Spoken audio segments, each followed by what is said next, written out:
complex region. It includes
Underway shortly, everyone.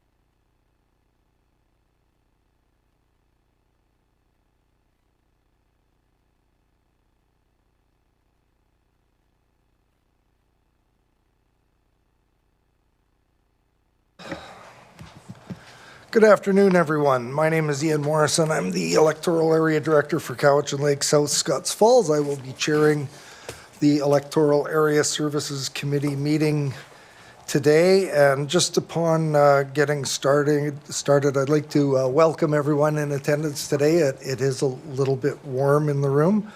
I would like to begin by asking everyone to be patient today because this is our first Electoral Area Services Committee meeting using a new system called eScribe. We used to use a system called PrimeGov. We have a brand new system in place, which I'm sure some of you were able to navigate over the last few days. It has been a learning curve for all of us, and we've got our staff navigating this meeting for us today. So ask everyone to be patient as we move through our agenda today. I would like to also make note, for anyone that may question the late submission and inclusion in today's agenda of a number of items of correspondence that have been submitted over the last few days. And there was a decision made on the basis of the fact we've got this brand new system. It was a long weekend, long Labor Day weekend, and a lot of people weren't aware of this newly minted correspondence policy that we had. So in the basis of transparency and inclusion, the decision was made to ensure that correspondence that had been submitted past the deadline was copied and provided to the directors for consideration in today. This meeting is being recorded and summarized. Well, that's good to know. I'd also like to, for those of you that know me, I'm pretty big on process and procedure, and I just want to let everybody know that when we get into the adoption of the agenda and the meat of the meeting, it's my intention that when we come to item 6.3 in the agenda, I will be vacating the chair in favor of our vice chair, Director McClinton, so that I can participate fully in the discussion and debate on that item. It doesn't happen very often. I think I've done it once before in my career, and I look forward to that. So with that, I'd like to begin by recognizing that the CVRD is on the unceded territories of the Cowichan, Malahat, Subasat, Halalt, Penelakut, Staminas, Layaxan, Pakwachan, DT Dot, and Pachi Dot nations, whose people have walked gently here for thousands of years. Ms. Boyd, first item on the agenda. Thank you, Chair. We have the approval of the agenda. As noted, they'd like to move up 6.4 and 6.5 ahead of 6.3. And we'd like to include the correspondence pertaining to item 6.3. A motion to move the agenda as amended.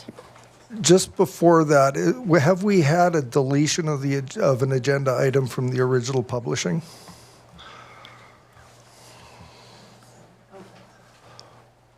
Thank you, Chair. There was a revised agenda published. There was an item under reports pertaining to a notice of, there was two filing of notice of titles. One is actually scheduled for the next EAC, and this one is for this EAC. Thank you. Okay, thank you for that. We have a motion to approve the agenda, moved and seconded. Any discussion on the agenda? Seeing none, all those in favor? Any opposed? None opposed, the motion carries. Item 2, Ms. Boyd. Thank you, Chair. We have the minutes of the ESC meeting of July 16th, that the meeting minutes of the Electoral Area Services Committee meeting of July 16th, 2025 be adopted. We have a mover and a seconder. Any discussion on those minutes? Seeing none. All those in favor? Any opposed? None opposed? That motion carries. Next item, Ms. Boyd. Thank you, Chair. We have no business arising from the minutes, and we move to public input period. Thank you. The public input period is to offer the public an opportunity to comment on an agenda item before the committee considers the item. The public input period procedure policy allows for an allotment of 15 minutes where the speaker is welcome to comment on any item on the agenda up to a maximum of 3 minutes. This excludes items that are or have been subject to a public hearing. Input from the community is valued and appreciated. We request that input is presented in a friendly and respectful manner. Your cooperation in maintaining a safe, respectful, and orderly environment is greatly appreciated. I was able to poll a number of the people in the audience today who had expressed a desire to provide input to the community, so there is a high degree of likelihood we will be looking to an extension of 15 minutes to the public input period. Do you want to do that now? Moved by Director Nicholson, seconded by Alternate Director Champ. Any discussion? This is a 2/3 vote. All those in favor? Any opposed? None opposed? Motion carries. Looks like we have a 30-minute public input period. Now is the time for me to invite anyone that would like to provide input to the committee on anything on today's agenda. Please come forward. It's first come, first serve. I didn't take a list, but I'm sure we can all manage that. So please come forward and welcome. Yes. Thank you very much. Through the chair, my name is Patricia Maloney, and I'm representing Couverton Mosaic for their lands in Honeymoon Bay Area F. Couverton has worked collaboratively with the CVRD for years and have in this area dedicated land for the Hamlet sewer disposal field and a large regional park. In exchange, 60-plus hectares of land was rezoned for mixed residential, mixed commercial residential, and high-tech industrial. These lands are located in the growth containment area and the local plan area. The MOCP identifies the area for housing options. We're very glad that these lands are identified as such, but we believe this is an aspirational situation that is completely unachievable. There can be no housing targets met or industrial economic development or jobs created under the existing policies. The lands are identified as village.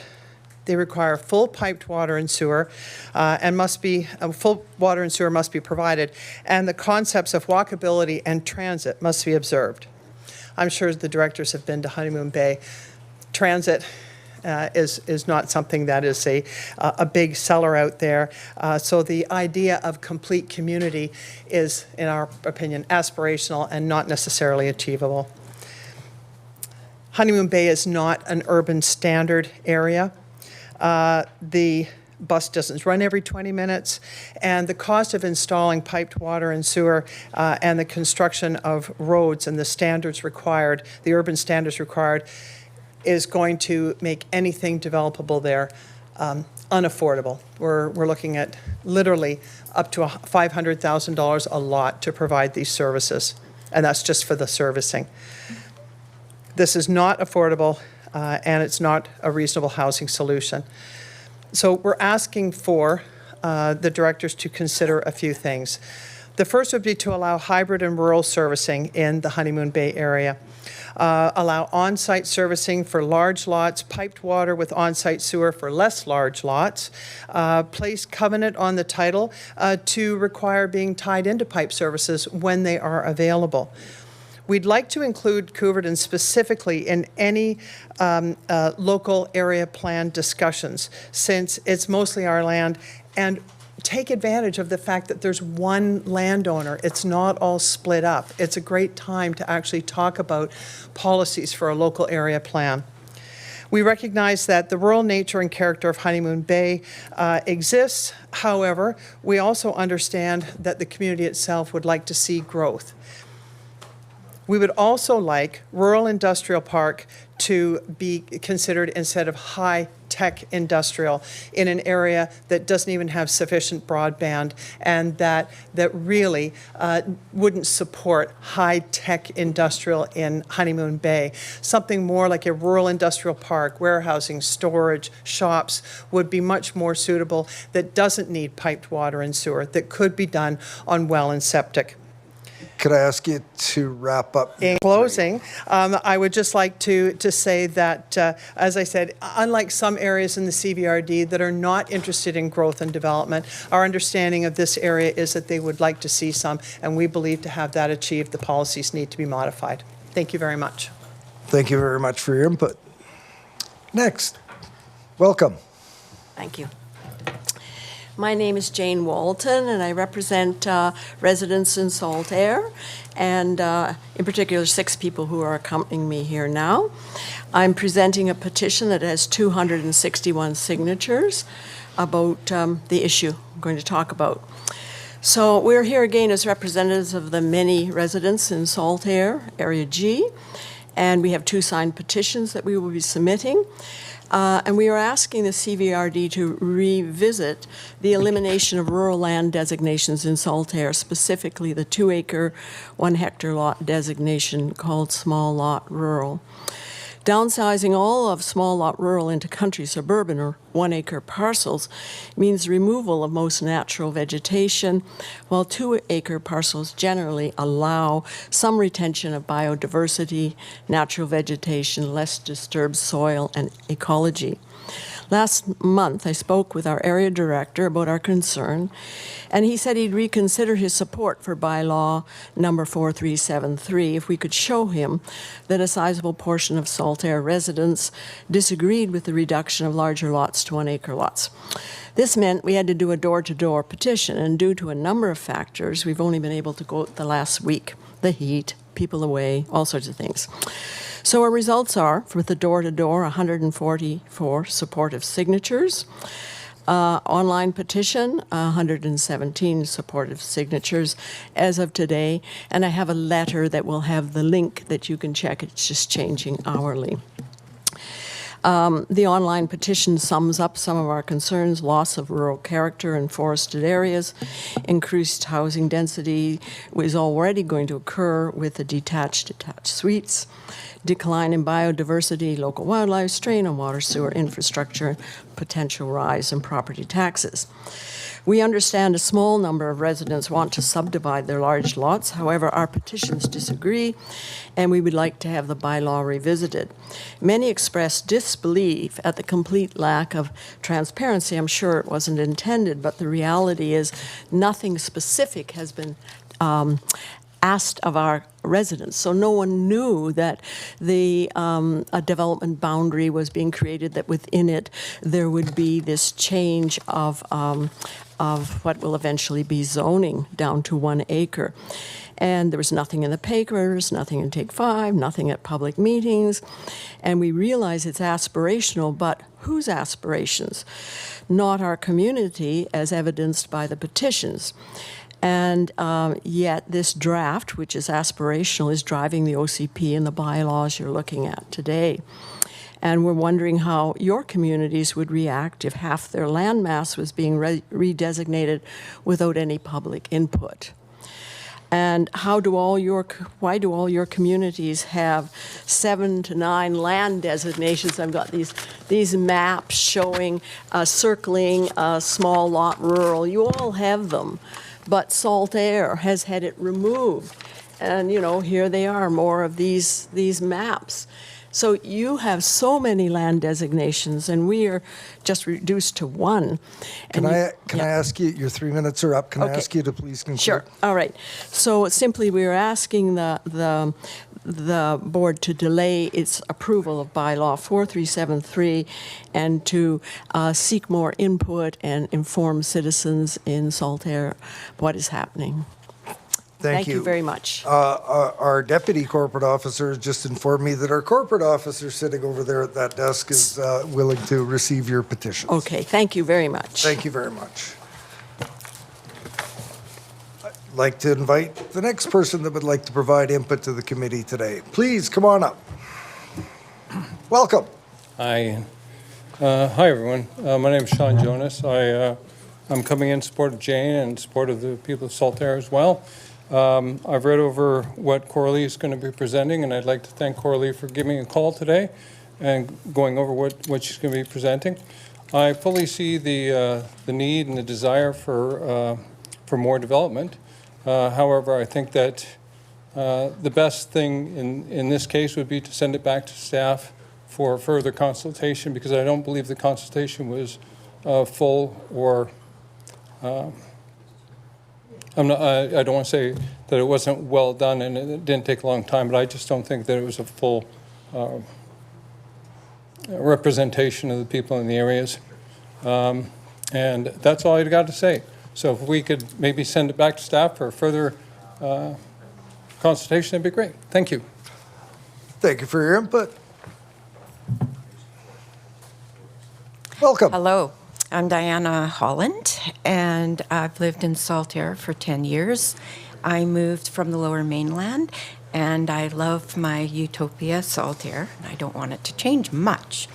So I was one of the volunteers who knocked door to door 5 days in a row on that hot long weekend that we just had. And I was just amazed at how many people did not know what was going on in our own neighborhood. So, yeah, the majority wants to know. Thank you for listening. Thank you. I'm really impressed with the representation of Saltaire here this afternoon. I might look to the audience and ask if there's someone from another area might like to provide some input. Welcome, Mr. Limshu. Thank you, Mr. Chair. Good afternoon, committee members. My name is Frank Limshu. I'm the Manager of Planning for Mosaic Forestry and Couverton Realty. I'm here specifically to speak to a parcel that we have in Area B, which is Shawnigan Lake, and basically reiterate a submission that we put forward to staff dated January 23rd, 2025. The parcel in question has a parcel ID number of 009377191, and the request is quite simple. The parcel under the current OCP is designated rural residential. Under the proposed bylaw that's being put forward, the land use designation is being changed to forestry and resource. This is concerning to Mosaic, given that we currently have an active subdivision application in progress. The subdivision application conforms to not only the current OCP designation, but also the zoning. Our concern is, should this land use designation change on this particular parcel, it creates confusion with respect to what the ultimate development of the site will be. It also flies in the face, given the recent provincial legislation changes, in particular Bill 44, where the goal is to improve the availability of housing choices for folks. Here we have a site that's been zoned for a number of years. It's not like it was just rezoned yesterday. It's been on the books for a long time. So it seems counterintuitive for the regional district to contemplate effectively changing the land use designation to effectively lead to a potential downzoning of the site. Thank you. Thank you very much. Like to encourage anyone else that would like to provide input to the committee today. Welcome. Thank you. My name is Jane Iverson. I live at 6802 First Street in Honeymoon Bay. And I'm surprised that the first speaker mentioned that the majority of the residents in Honeymoon Bay are in favor of growth, because I don't get that impression. So I'd like to see a notation included in the OCP for the protection of houses that presently exist in the historic village at Honeymoon Bay. For example, to include building restrictions to prevent large out-of-character homes being built to replace any of the existing historic houses. Preserving the historic villages of Honeymoon Bay, Kaikous, and Missachi Lake should be a priority. No tearing down of houses to build large modern structures that conflict with the present form and character of the existing small cottage-like homes. I'm not in favor of the active encouragement of proposed high-density developments that would be situated solely within the urban containment boundaries. This would ruin the rural, small-town atmosphere that we cherish. We have long periods of drought, with strict water restrictions imposed already. How would these new proposed developments be serviced if there is already an insufficient water supply? High-density housing and resort developments will add too much pressure to Highway 18 and South Shore Road. There are no alternative routes to access the Cowichan Lake communities. A case-by-case public review of each development proposal that comes forward would be preferable to dictating that they all be crammed within the specific containment boundaries. Having lived previously for 45 years in a small community, Britannia Beach, BC, and watched the explosion of growth in Squamish and the resort municipality of Whistler, there are many problems and challenges that accompany such rapid growth. The recent growth in Squamish in particular has been horrendous and ill-conceived. People came for the natural beauty, and it has now been obstructed from view by condos. Not a place I would wish to raise my family.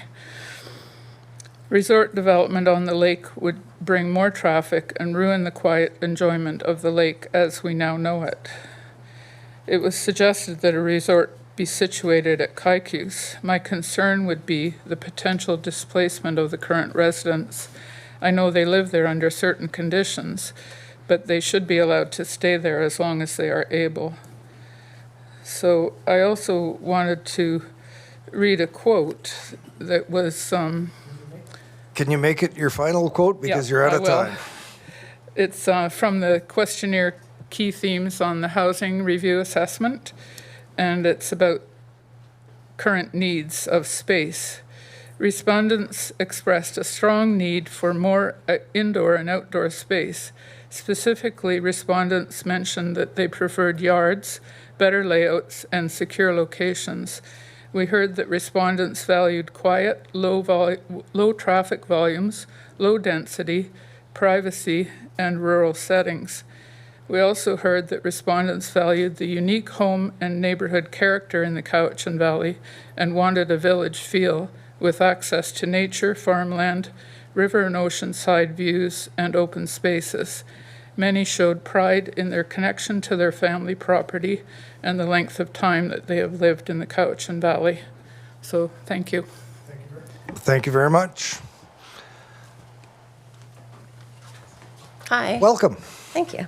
I'm Janice Whitaker. I'm representing family property at 2380 Staghorn Road. We're just having a little trouble deciphering the minutes, and we're wondering, is the original recommendation to change the designations from C4 to agriculture still going ahead? Well, this isn't public input period, or this is public input period and not question period. I would suggest that unless the deputy corporate officer has an answer, that you might want to find a staff person that could.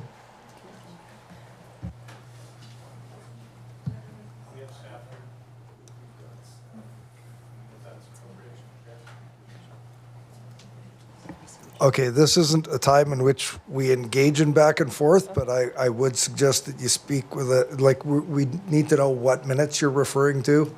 Okay, we've had a meeting with Coralie. Okay, she's wrong one. right over there. So Yeah. why don't you sidebar Okay. with staff and we'll go on with the public All right. input.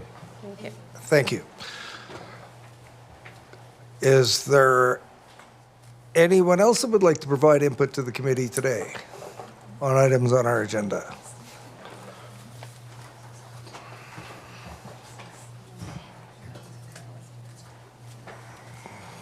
Welcome. Good afternoon, Mr. Chair.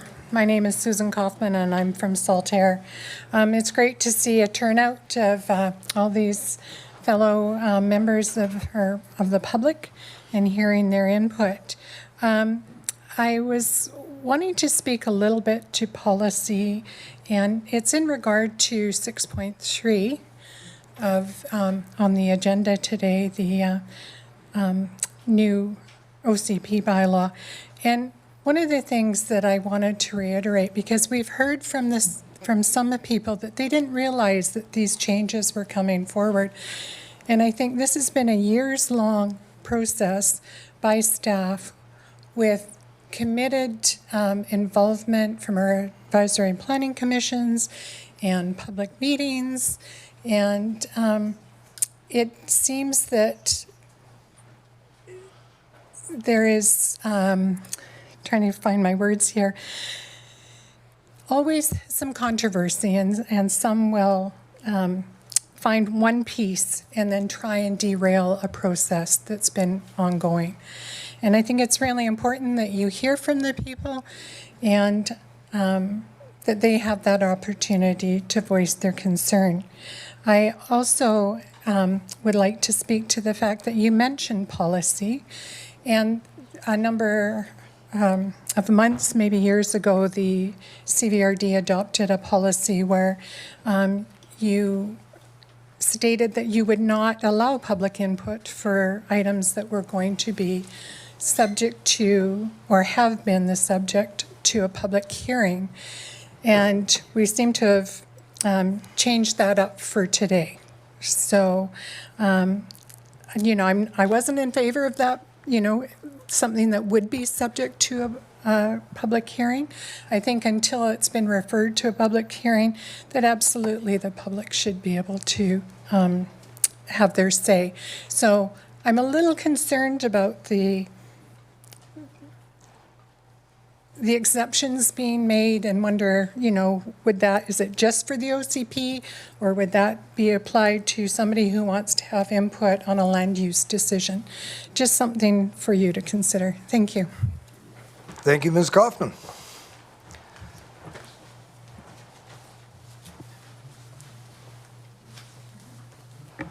Welcome.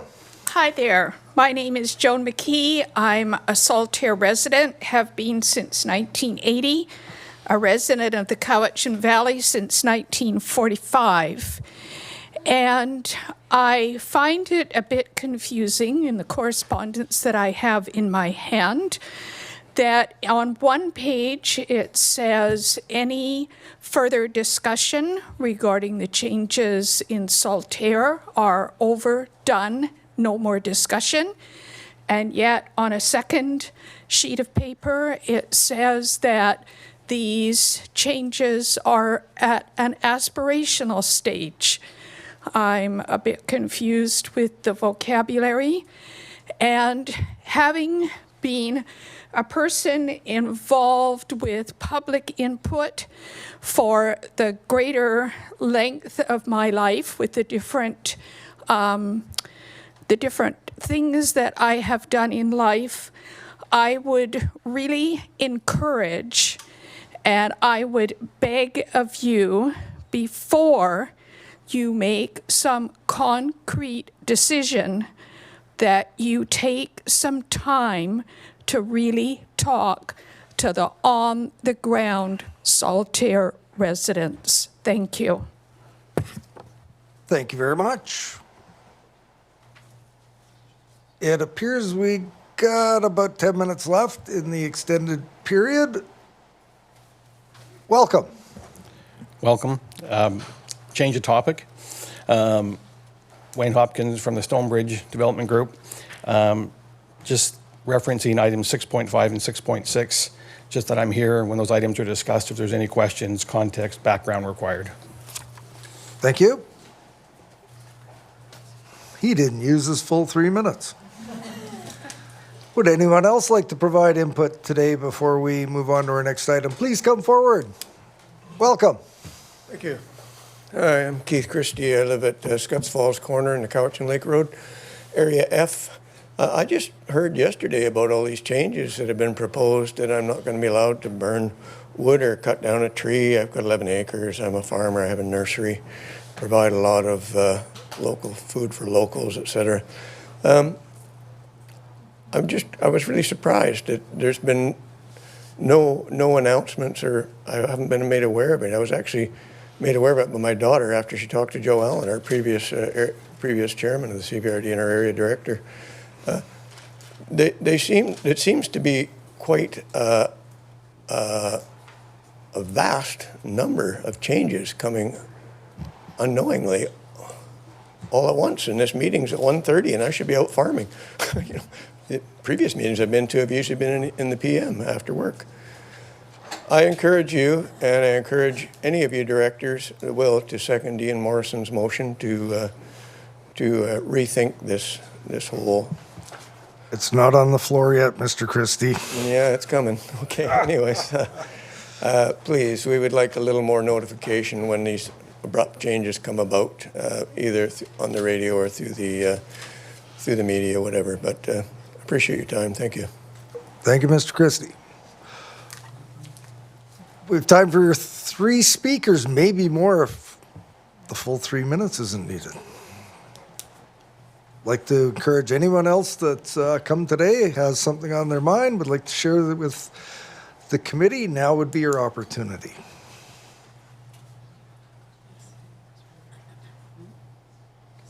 We have nobody online looking to participate. I'm not going to call 3 times. I'm just going to call one more time. Is there anyone else who would like to provide input to committee today? Seeing none, we'll proceed on to the next section of the agenda. Ms. Boyd. Thank you, Chair. We're at item 5, information items. We have a number of minutes from the electoral areas for the Advisory Planning Commission. How would you like to proceed, Chair, for information? These are all information items, and unless anyone has any particular desire to discuss any of the 5.1 through 5.12, 5.1 to 5.12. Director Nicholson? No, go. I have a question. I read all these minutes, and I thought there in several places the APCs may have misunderstood some of the material, and I wonder if there'll be any opportunity for staff to go back to APCs and make sure that we've clarified because I know that they were working to some extent on their own on these recommendations over the summer. I could turn to staff, but I'm thinking for the purposes of today, are there any inaccuracies or follow-ups on these particular minutes? I think it's a great question and would like to pursue it as well. Could staff make note of that? There's a desire to follow up.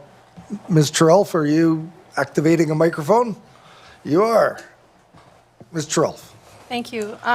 So as one of the reviewers of, through you, Chair, as one of the reviewers of minutes that come forward to the committee, we do, or I do from time to time notice challenges with them in terms of perhaps lack of understanding of legislation or jurisdictional issues.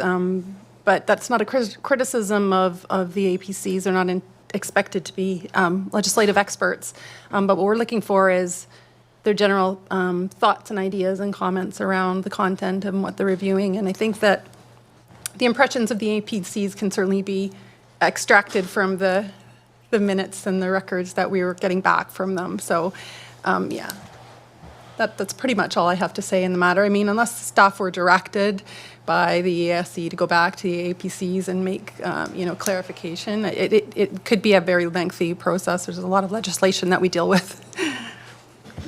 Is there a particular direction that you want to go? Okay, fine. These are all information items. We don't need a motion. So next item, Ms. Boyd. Thank you, Chair. We move to 6, reports. 6.1, it's a filing of notice on title 2440 Summer Lane.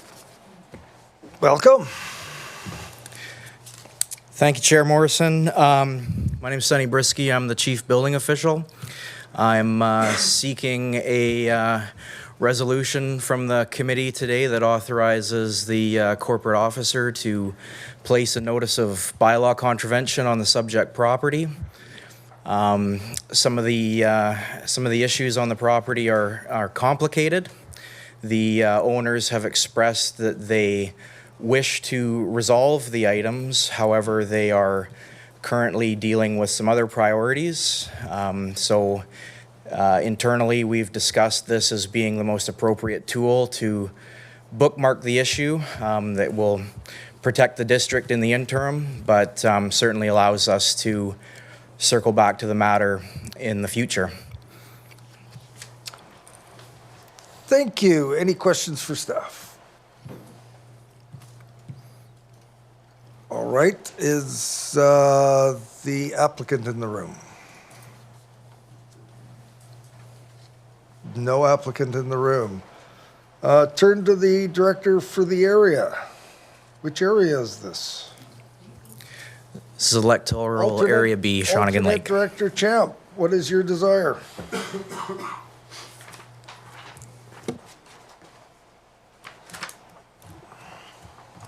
you like to move the recommendation? Moved and seconded. Any discussion on this matter? Seeing none, I will call a question. All those in favor?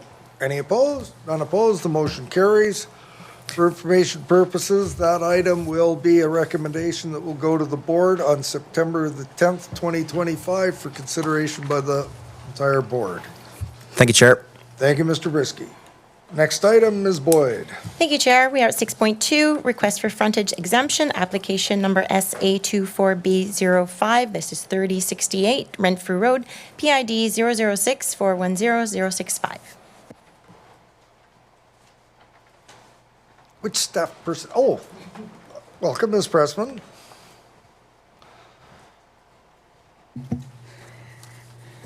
Thank you, Chair. This application for this frontage exemption is to permit the subdivision of this lot, which is hooked across a forestry road and would be accessed through the existing easement, which also provides access to a neighboring parcel. Following original consideration in the July EASC meeting, additional information supporting the application was submitted by the applicants. So we don't have much new in the report, but we have attached the correspondence from the applicant, and I'm available for questions. Turn to the committee. Questions for staff?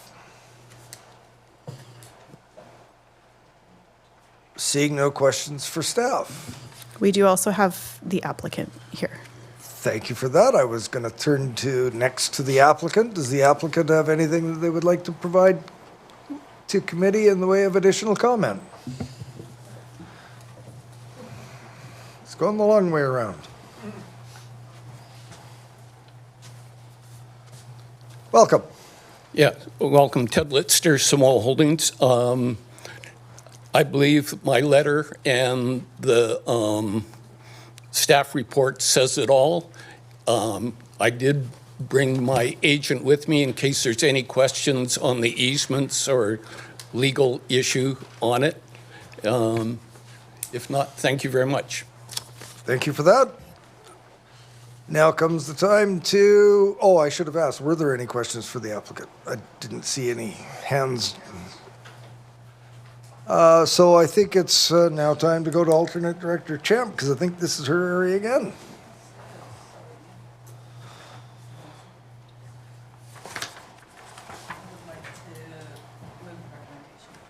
The recommendation has been moved. Is there a seconder? The recommendation has been seconded.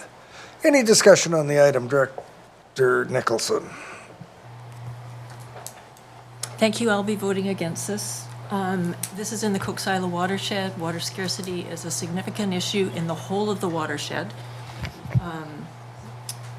In fact, most of the development in the watershed is in the lower third of the watershed and relies significantly on water that comes down from the upper watershed and the middle watershed.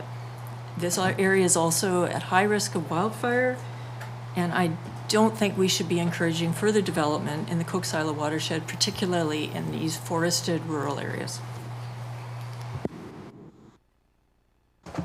Thank you. Are there any other comments?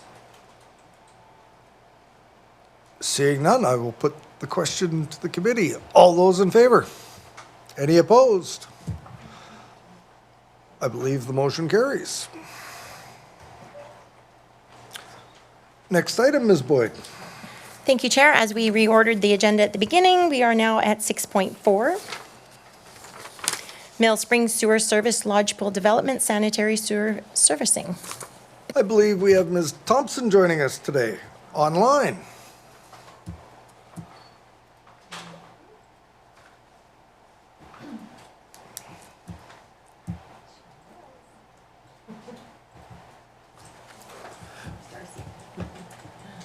Well, Mr. Mooney's jumping up to the podium, and I'm sure somebody's... There we go. Thanks, Mr. Chair. Mr. Mooney.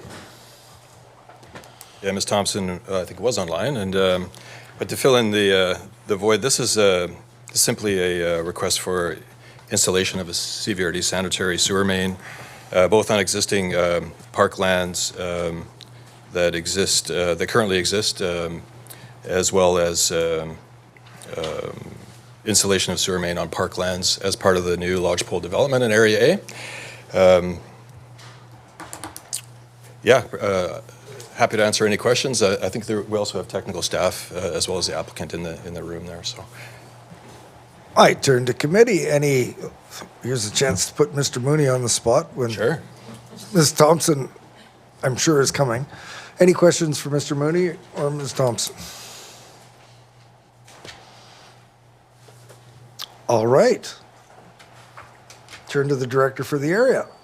Moving the recommendation. Seconded. Any discussion on this particular item? Seeing none, all those in favor? Any opposed? None opposed, the motion carries. Next item, Ms. Boyd. Thank you, Chair. 6.5, Mill Bay Stonebridge Street Lighting Function, Electoral Area A. Mr. Mooney, welcome back. Sure, I'm not sure if Ms. Thompson is available, but we're waiting for her still. This one is related to the Stonebridge development. We're at the point of working with the Stonebridge developer to move forward with the streetlight petition process and the associated agreements, and looking for support from the board to prepare the necessary agreements and move forward with petition for the service. Thank you for that. Director Segal, question for staff? Thank you. Through you to Mr. Mooney. Will these be on like existing hydro poles, or they're their own fancy streetlights? Right. Through the chair, I believe it's a combination of the critical streetlights, the ornamental streetlights, as well as the existing hydro poles. So we're working with the developer on proposing some standards and some streetlights that meet the variety of criteria that we need in terms of dark skies and other standards. But I think it's a combination of the two. I have two more questions. Can I just keep going? Or? You can have both, I think. Okay, so on that, so these are going to be streetlights. The streetlight infrastructure will be transferred to the CVRD, but it's on strata land. I just want to understand that is that already a common practice with other street lighting functions within the CVRD? Through the chair, I'm not sure how common it is within the CVRD, but it is a common practice and something that we as the local government can take responsibility and management for outside of the, as I understand it, outside of the strata, constitution and rules and laws. Okay. My last question is on the petition process. And I've emailed with Vanessa on this, but so do I understand the petition process happens now when there's only one landowner, the properties haven't been built out or or sold to new landowners. So we're really just asking the current owner who's asking for the service, if they want the service. Yes, through the chair, very common practice. Okay. And we'll be working with the current ownership to move forward with the petition process, and it could be just one owner, but that process would involve the petition would involve the current owners of the property. Okay, thanks. Director Nicholson. Thank you. I can't find my notes, but I was curious as to whether solar public street lighting was something that happens now in Canada, and apparently it is. And it has a lot of benefits, and I wondered if that had been considered here. I'm not sure if Matt. Mr. Moody, you have the applicant, I think, standing behind you. That might be a good one for him. So do you want some relief on that? Sure. Is that okay for you, Director Nicholson, to hear from the applicant, or do you want to hear from staff on that? Both would be nice. Okay. You're on. Thanks, Mr. Chair. Well, I mean, certainly my experience with streetlights is transitioning from high-pressure sodium and the like to LED lights. I haven't had the experience of transitioning into solar, but I know staff have been working with the developers on the standards for LED, as well as potentially moving forward with photocell kind of technology that would allow the lights to be triggered exactly at the time when they need to be. But certainly happy to pass it on to either Matt and technical staff or to the developer for more comments on that. Sure, come on up. Thank you. Just a couple clarifications. All the ornamental streetlights will be freestanding, because there should be no hydro poles within the development. Everything's underground. We have asked Highways if we can also change out some of the street pole mounted ones that are currently along the entrance and put them to ornamental as well. Obviously need to meet all the lighting requirements. Yes, fee simple and strata are quite common.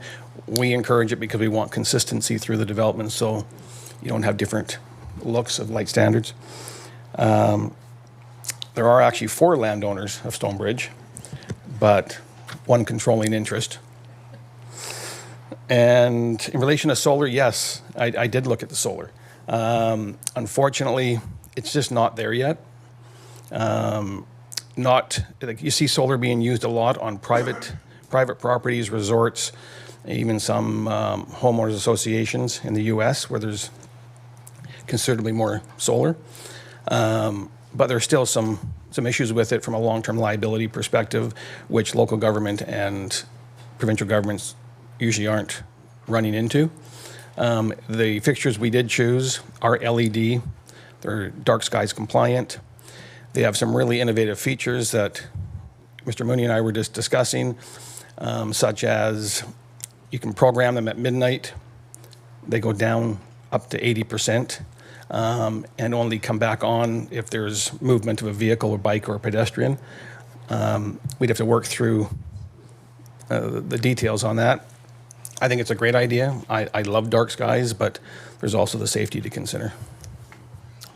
Thank you for that. Director McClinton. Yeah, I'm just wondering, I don't think staff can answer this question at this time, so maybe just direct staff to come back with a report just around solar panels. It's my understanding that well over 90% of the electricity generated in BC is renewable electricity, and any implementation of solar panels is actually a carbon sink. It takes more than the lifetime of the solar panels to equate the amount of carbon that's used to produce them. I just think it comes up quite a bit. Might be nice to have that staff come back with a report around that. Thank you for that. Director Segal on the report. Go ahead. I had a question for the applicant. He vacated when you come back. I really appreciate the dark skies compliant. And so I just noticed the wording in the report talks about dark skies compliant fixtures are supported, but am I hearing from you it's guaranteed they're going to be dark skies? We've proposed them. Yeah, okay, great. But it's really, in the end, the actual specification that's decided on will be decided by staff. And I should point out, I forgot one thing about solar I should have mentioned. Most of the fixtures you can now buy, they're LED, are being designed with the ability to add solar. Because, of course, LED takes basically no power. So there's now a movement towards solar with a power backup. But at this point, those are the ones we spec'd. Great, thank you so much. Happy to move the recommendation. If there's no other questions. Moved and seconded. Any further discussion? Seeing none, all in favor? Any opposed? None opposed, the motion carries. I think that brings us to 6.3, correct? So what I'm going to do is propose, everybody was given a package of material just in advance. We're going to take 5 minutes, have a wee reading break, and we will return back here at 2:25.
Yeah.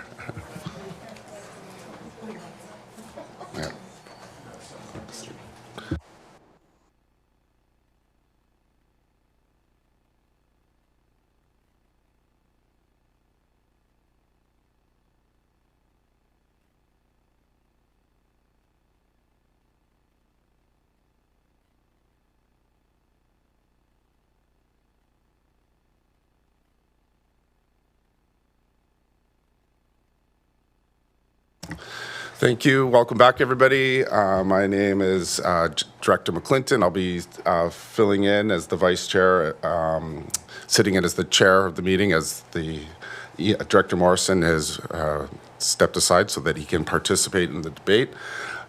Ms. Boyd, can you help us out with 6.3? Great. Thank you, Acting Chair. 6.3 Official Community Plan OCP for the Electoral Area Bylaws number 4373. And I think we have staff up ready to present. Our consultant. Hello, and thank you for having me. My name is Patrick Oistreck, and I'm an associate principal and senior planner at Modus Planning Design and Engagement. I've been working alongside Cora Lee and her team in the planning department here at the CVRD for just over 5 years on the OCP, and so it's a pleasure to be here today and to present the latest version of the OCP in front of the Board of Directors, or the EAC. So the purpose of today's meeting is to present the recommended changes to the draft CVRD bylaw 4373, the official community plan for the electoral areas bylaw, resulting from the comments of from electoral area directors across the last few months of engagement and the Area F APC chair. So let's review. Starting at the beginning of this process, when we first started to help the CVRD in the process of developing this OCP, we learned that from 2011 to 2016, approximately 67% of growth, population growth, as well as 78% of dwelling growth in the Cowichan Valley was occurring outside of the growth containment boundaries that were established. And when analyzing some of the dwellings that were constructed since 2017, we'd also found that approximately 58% of units were built outside of the growth containment boundaries. So that led us to really question these growth containment boundaries and wonder how we can ensure that these can be stronger and how they can really direct growth in a more consistent and clear approach. We understood certain challenges related to water quality and quantity in the watersheds across the region. We understood challenges against sustainable infrastructure, especially in places outside of growth containment boundaries where we were seeing certain issues like water being trucked into certain subdivisions and subdivisions leapfrogging over one another, stretching servicing capacity in certain areas. We saw rural villages that were maybe struggling a little bit to maintain active and year-long amenities and services. And land use designations that were either very prescriptive or non-prescriptive at all. Some so prescriptive that they resembled the zones that they were implementing. We also set out to untangle the complex web of land use designations across the 9 electoral areas and the many zones that were implementing them. So over 166 land use designations across all those electoral areas and even more zones across all of them as well. And so the main goal, as we set out in this process, was to develop a clear and consistent approach to growth management and land use planning across all the electoral areas that reflects the unique characteristics of each. So in 2020, when we began this, we began a significant process that completed a significant amount of outreach and engagement over the course of 6 years, including the last December 11th, 2024 meeting with the ESC where we received first reading, formally initiating this bylaw adoption process. Here on this timeline, we see all the engagement activities as well as the outreach methods that we used over the course of those 5.5 to 6 years. Referrals were sent to 38 organizations and government agencies, and input has further been collected since that first reading. And that has led us to where we are today with the bylaw in front of you. It's been a long and rigorous process, and with many check-ins and iterations on the draft plan, and I believe we have reason today to be quite proud of the bylaw being considered. So the bylaw itself includes many different schedules. Includes Schedule A, which is the official community plan itself. Schedule B is the local area plans, which will be adopted after all the other schedules in a separate process. And then the rest of the schedules, which include development permit areas and maps related to all of the content of the OCP. There's 13 map schedules covering a very large geographic extent, so you have 260 map sheets in total. They end up all kind of overlapping each other. So ultimately, we have map content that covers the extent of all 9 electoral areas within the CVRD, except for the Gulf Islands and member municipalities and First Nations. It also includes reference information related to electoral area boundaries, parcel boundaries, First Nation reserves, and identify water features such as the ocean, streams, and lakes. We'd like to go over a few themes that we heard over the last few months in this final for this last round of engagement. So the first is around comparing the HOCP to the MOCP and the comparable sizes of each. The HOCP itself had a fairly substantive amount of policies related to local area plans, approximately 909. So total policy and objectives in the HOCP was around 1,255. We've drastically cut that to about 475 to streamline and bring this document to a bit of a higher level, a level that we believe is consistent with the direction that we were provided to harmonize and modernize this OCP. Schedule C, which includes DPAs, went down from 13 to 10 DPAs, and total map sheets also were reduced from 372 to 260. The second theme of comments that we heard was around the use of the transect framework, which we introduced very early on in the process and have used as a method to organize the land use designations and reduce them from about 166 designations to just 21. So if I may, I would love to play a video which we produced in the course of this process. Oh. That brings up many questions, like, we'll just start it up. The Cowichan Valley Regional District is growing and changing. Sorry. That brings up many questions, like, where do the next 5,000 people live? What jobs will we have? How do we provide more water, local food, and how do we adapt to climate change? These are all things we have to plan for, and let me tell you, that is easier said than done. The Cowichan is a diverse and complex region. It includes everything from mountaintops to river valleys, nature trails to highways, and farmlands to commercial hubs, all within 21 different neighborhoods and villages spread out across 9 electoral areas. Planning for all this can be daunting, especially when you get into the paperwork. Over the years, we've built up a very complicated web of policies and rules for our region, many of which are often redundant and inconsistent. Check out this video on the process of harmonizing our official community plans to learn more about this challenge. To plan more effectively for our future, we need a way to decode the complexity of our region and better organize these rules. So how do we do that? Well, we can take inspiration from the field of ecology. When studying the complexities of nature, ecologists use a tool called the transect. You basically draw a line within an ecosystem and study everything along it. By doing so, you can begin to make sense of the various pieces that make up an ecosystem and how they work together. It's a key part of an ecologist's organizing framework. Well, we can create a similar transect of the Cowichan Valley. Many have found that this ecological concept can be adapted into a land planning model that helps us better understand human settlements and how they relate to each other. Here's what it looks like. When we study the Cowichan Valley, we find roughly 7 categories of areas ranging from natural to urban, based on factors such as a density threshold, basically how many people use and live on the land. We start with resource and natural. These are places that have little to no human habitants with less than 1 unit per hectare of land. They mostly consist of resource industries such as logging and occasionally some protected wilderness areas. Then there's rural and agricultural. Here you have sparsely populated communities connected to an undisturbed and rural way of life.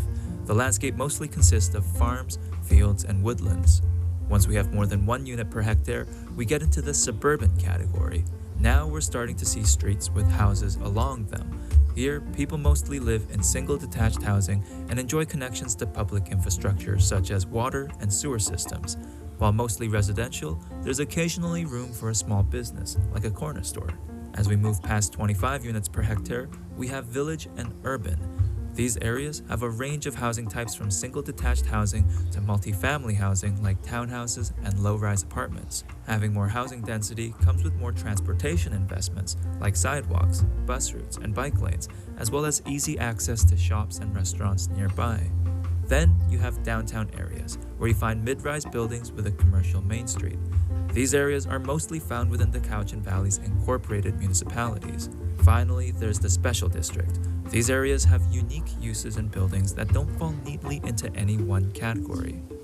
This planning model is one of the tools we can use to understand how our communities are related to each other and how they are different. For example, Cowichan Bay. You have an urban center next to the water with commerce and high-density housing. Then, as you move away from the ocean, it becomes more suburban, then more rural. But in Yubo, you have a village set against natural edges with no transition to suburban or rural uses, which in part is what makes Yubo so unique. This is where things get really cool. A planning model like this can help us simplify our complex web of policies and regulations. For example, our land designations which guide development in the region. Across our electoral areas, we have no less than 166 of them, including 55 different residential designations. With this planning model, we have consolidated the current 166 land use designations into 20 that fit along this model. Yes, 20. How? Well, take those 55 residential land designations. We study each one and calculate their densities to see where they fit along our planning model. Do that over and over and over and over and over and over, and eventually we can configure the original 55 into 7 land designations. Now, being organized and efficient is nice, but there's another important thing to add here. A planning model ultimately gives us a common language to describe our diverse communities, a language that is accessible to anyone. That can help us come together to make really important decisions about the future of the Cowichan Valley. Where should we add transit routes? What areas need public water connections? And where should new development happen? You shouldn't have to be an expert on hundreds of different policies to participate in that discussion. This planning model, inspired by the ecologist Transect, helps us all see the bigger picture of our communities, allowing us to plan for the future of our region with more clarity and confidence. We'd love for you to join us as we plan for the Cowichan Valley's future. Visit cvrd.bc.ca to learn more, or join us on PlaySpeak.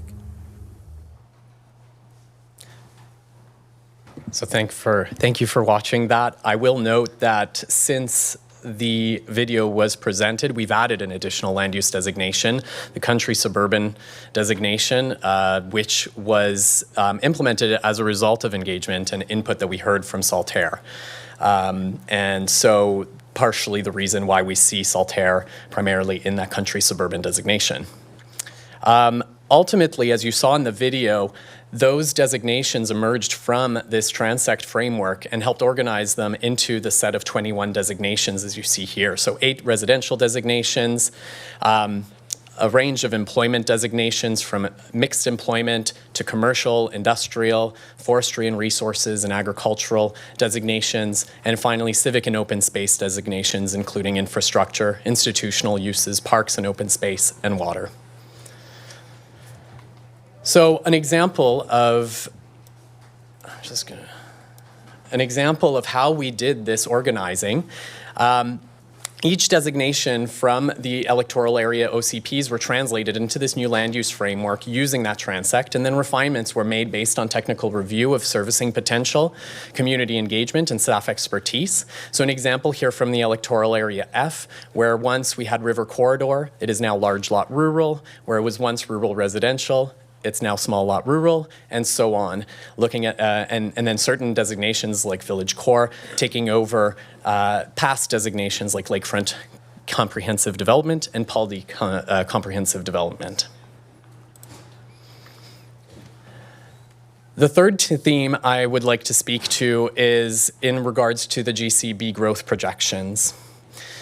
So these growth projections were essentially created as a result of the Housing Needs Report method, which is a provincial standard and is legally required for housing needs reports and OCPs. It establishes growth projections for our local governments across the province, and each local government has to use the same methodology.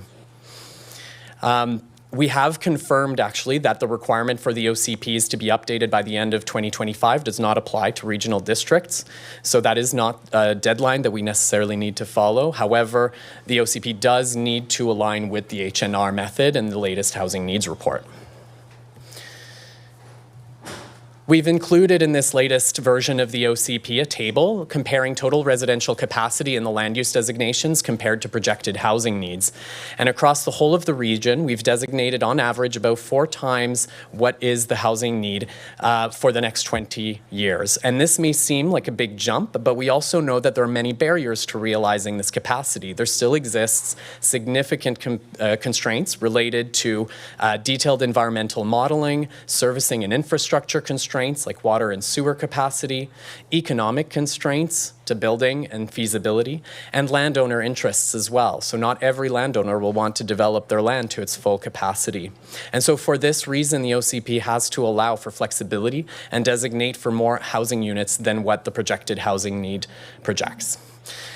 In terms of capacity versus housing need, you'll see in the table here that there's maybe 3 electoral areas that are maybe pushing a little bit above their weight.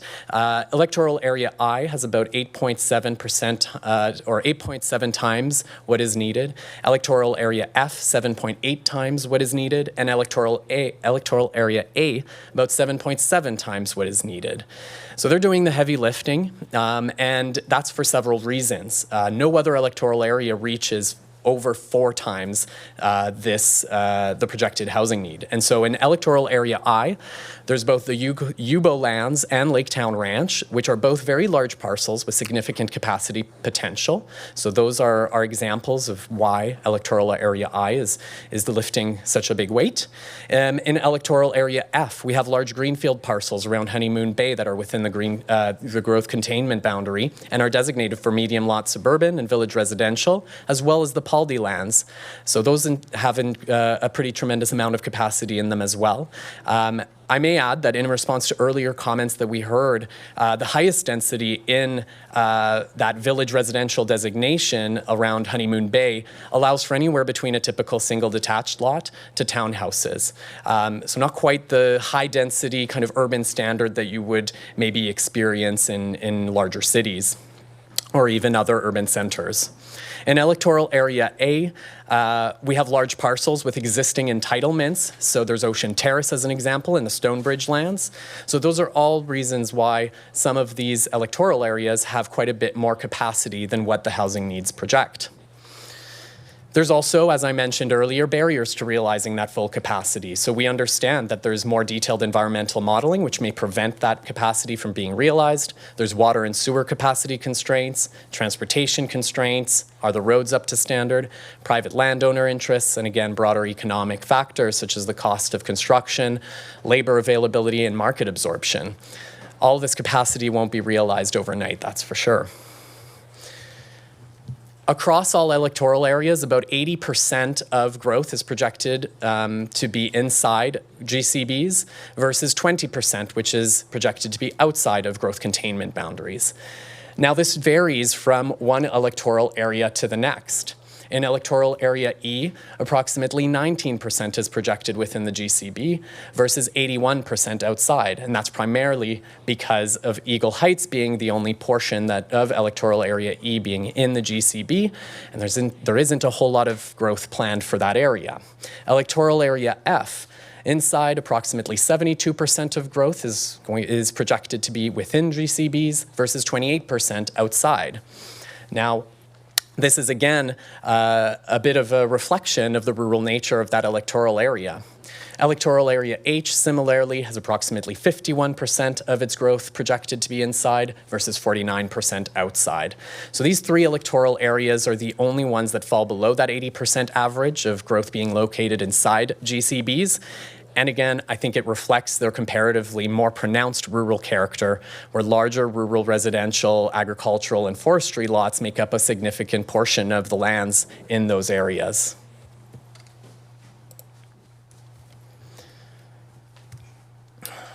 I'd like to speak as well to Saltaire. We have heard quite a few comments related to growth and land use changes in that area. In 2022, we had a draft modernized official community plan that showed a smaller GCB, broadly reflecting the split between, I believe it's R2 and R3 zones, not R1, R2 here. And that split separated country suburban designations with a small lot rural. It included about 19 parcels that could subdivide.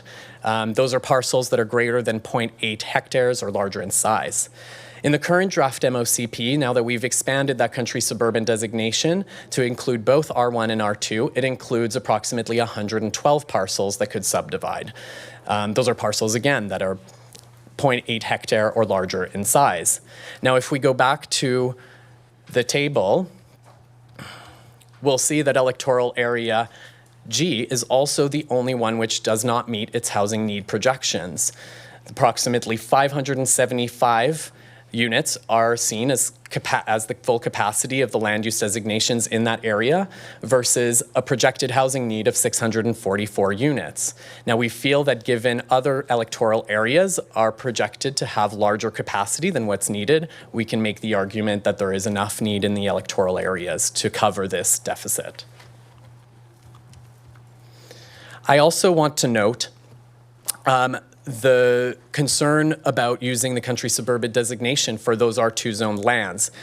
The reason we have designated these lands for country suburban is because nearly 50% are already below the 0.4 hectare minimum that is allowed in that zone, and another 35% are between 0.4 hectares and 1 hectare.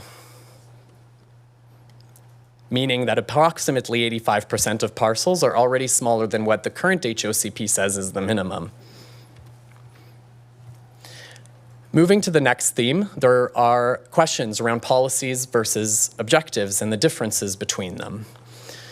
The Local Government Act states that an OCP may include policies related to a range of different topics, and if a local government proposes to include a matter to which we don't have jurisdiction, the plan may state only a broad objective of the local government with respect to that matter.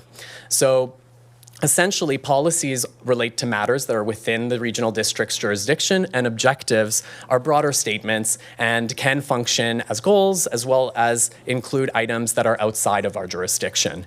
We've placed statements outside of jurisdiction, say about things like forestry, PMFL lands as an example, or transportation right of way, in objectives as much as possible where we don't have that jurisdiction.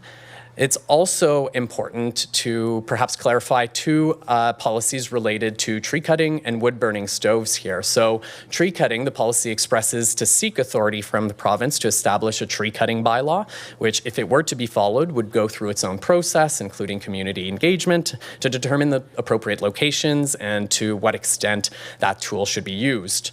For wood-burning stoves, the policy expresses a desire to reduce the use of them where appropriate, understanding that some stoves may be necessary, especially in more rural locations. This policy is actually carryover from the current OCP, so it is not new. The fifth theme is around alignment with community engagement results. So at Modus, we use a model called the weave. We acknowledge that there's multiple streams of input that gets considered through an important and complex process like this one. There's input from stakeholders and the public, there's input from technical expertise, input from First Nations, and input from directors and staff direction as well. Ultimately, this all needs to be weaved together into what we would call the public interest or the best plan possible.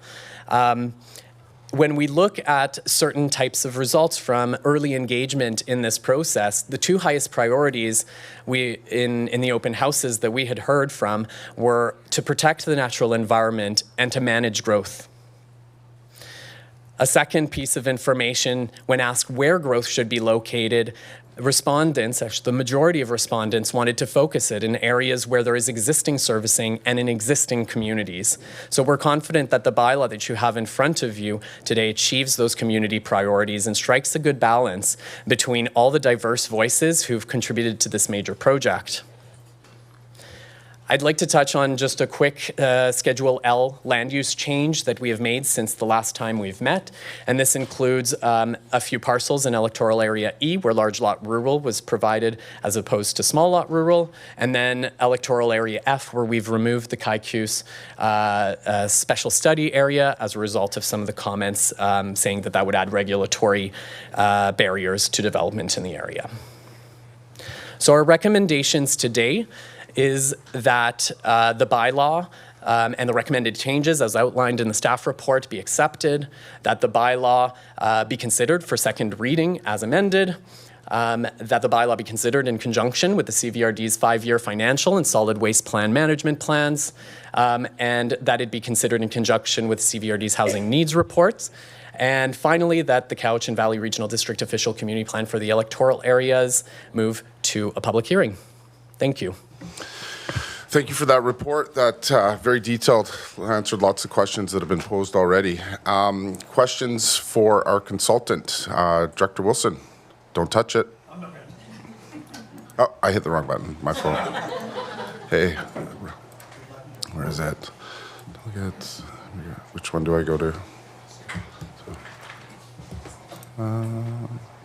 4.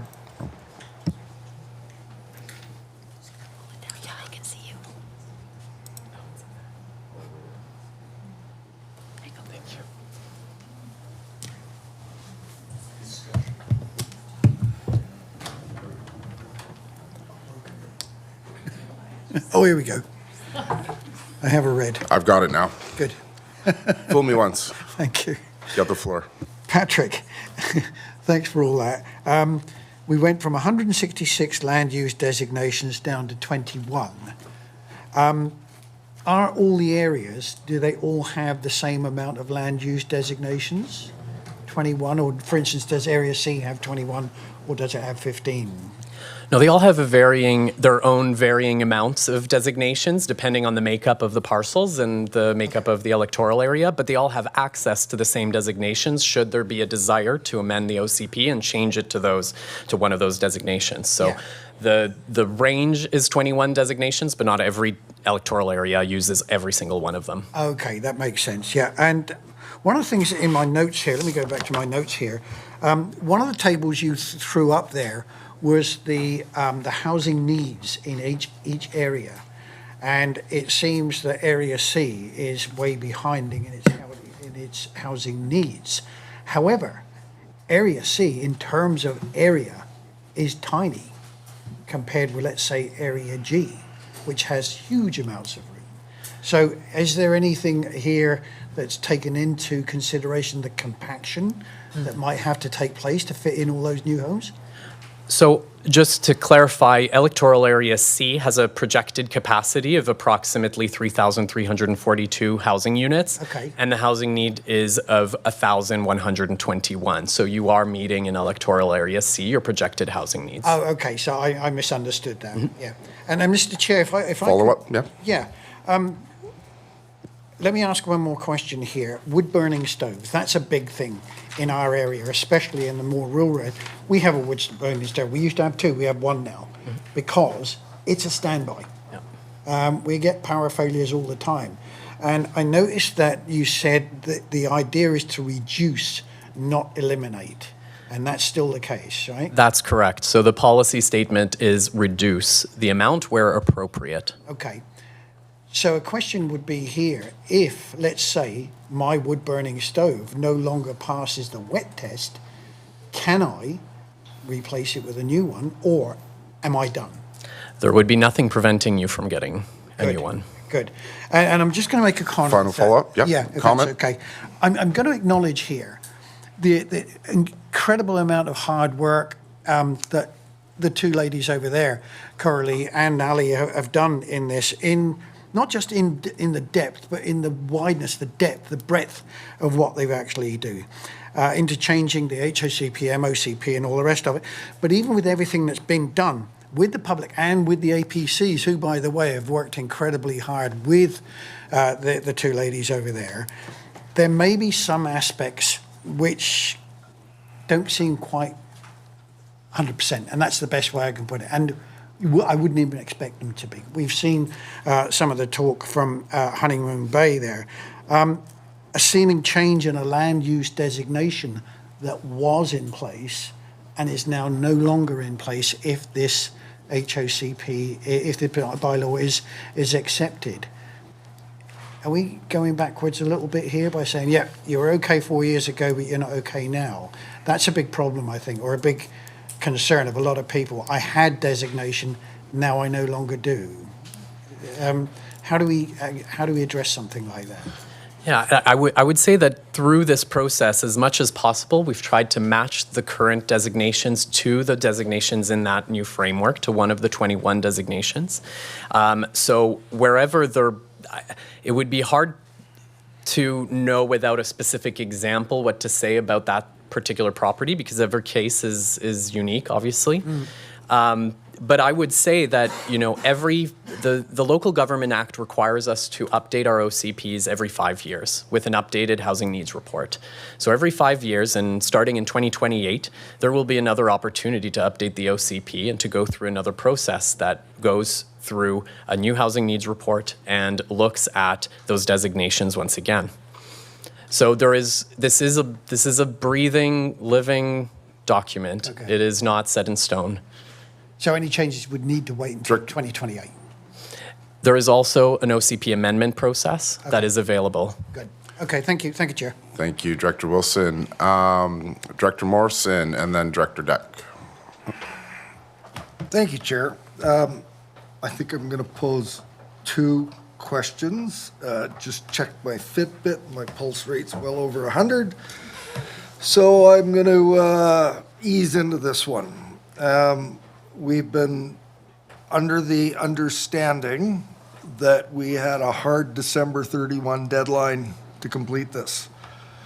That's been a huge issue with my APC, myself as well. I'm sure I heard you say it is not a legislative requirement for the regional district to have this completed by December 31st, 2025. Did I hear you say that correctly? Yes, so the provincial requirements, the language in various documents that the province has provided has been inconsistent, though we have received legal information that for regional districts, that deadline for December 31st, 2025 is not applied. So that is not a deadline. Follow up. Thank you.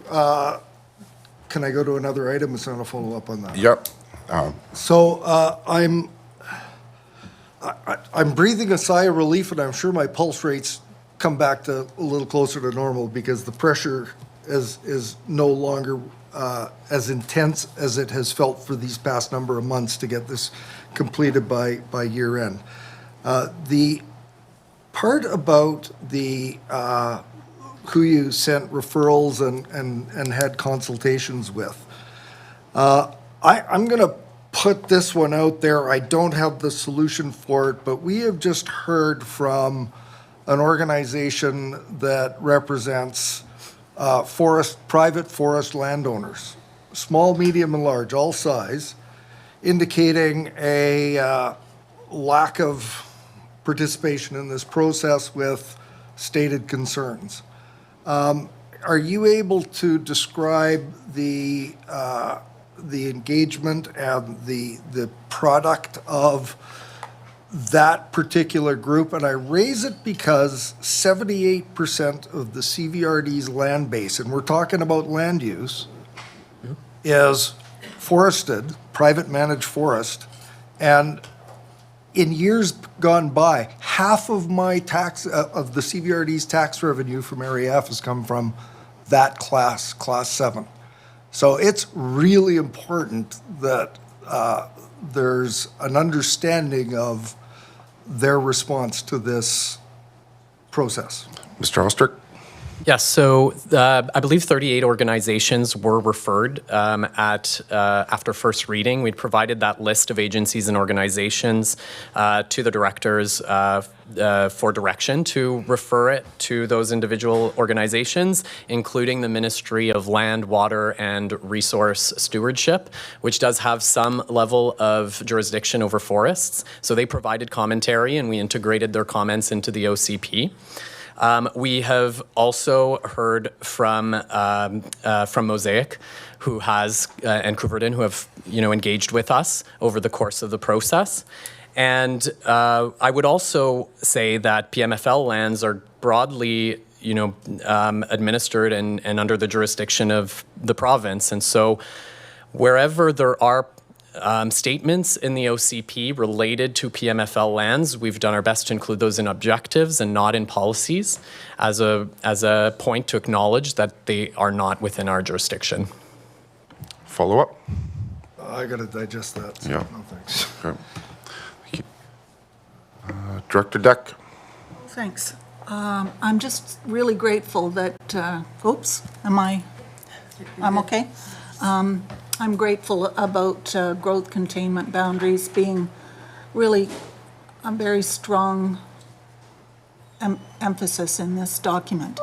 And I'm wondering also, how easy would it be to change growth containment boundaries? It seems to just sort of happen naturally as the land development, expands. I mean, it just, how linked are they? Yeah. So the growth containment boundaries are linked both to the land use designations as well as to the OCP bylaw as a whole. So any change to the growth containment boundaries would require an OCP amendment process. Okay, and may I? Absolutely. Follow up? Thank you, Chair. Can you tell me a little bit about what that process might look like? If Coralie can answer that OCP amendment process, that's...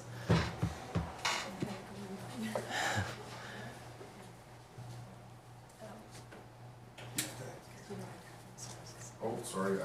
I thought you were coming to the podium. Yep. No. No. An amendment to the official community plan can be initiated by the board, or it can be initiated through a development application and a rezoning or an OCP amendment application. And so if development were proposed outside of the growth containment boundary, then the applicant could propose to amend both the land use designation and Schedule G, the growth containment boundary. And it would be decision of the board to do that, and considering the full scope of the policies and the land use designations in the framework of the OCP. And it would go through the regular process of referrals and bylaw adoption, first reading, second reading. Okay? Thank you very much. Any further questions? I do have a comment. And let me just find it. I made my screen go away. I just wanted to make a comment about the private managed forest land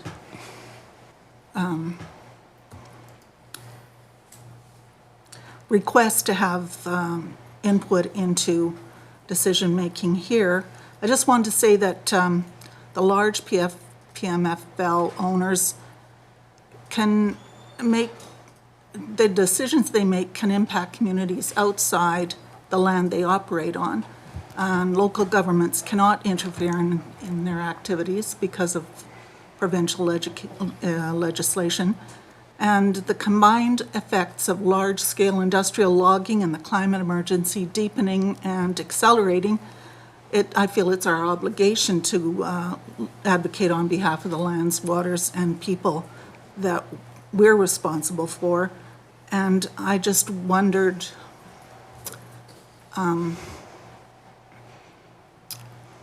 hope their influence doesn't expand too much into our decision-making.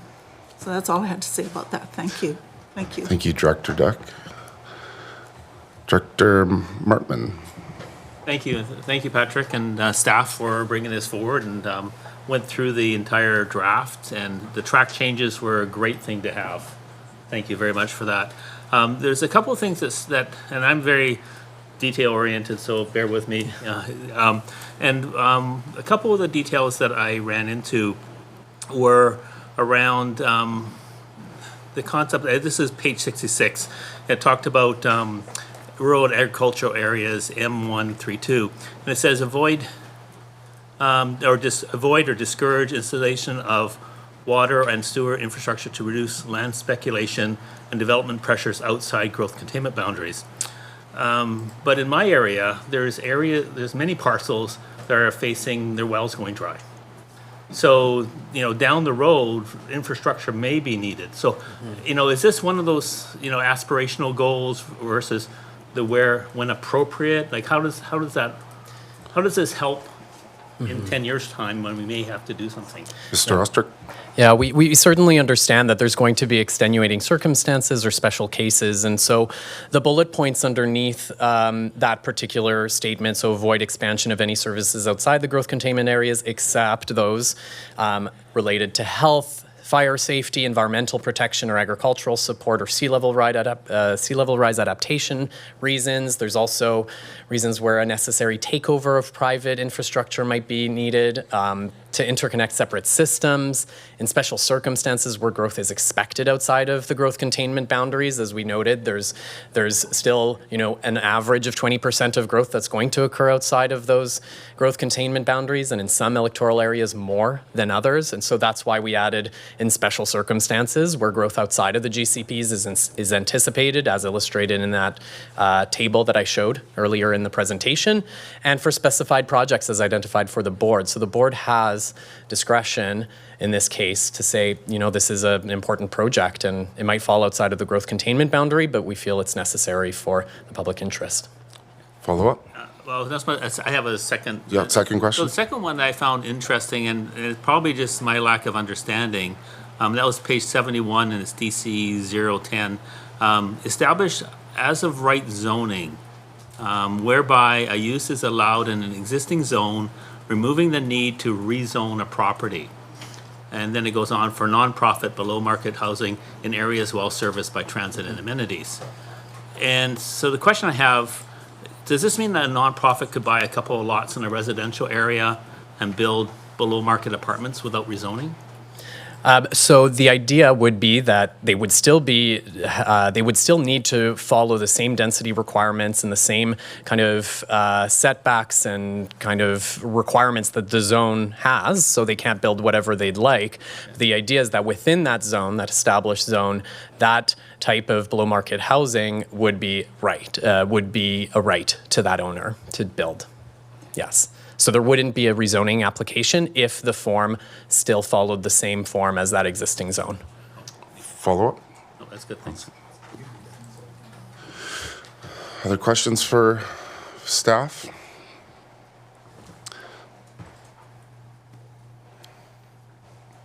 Director Morrison.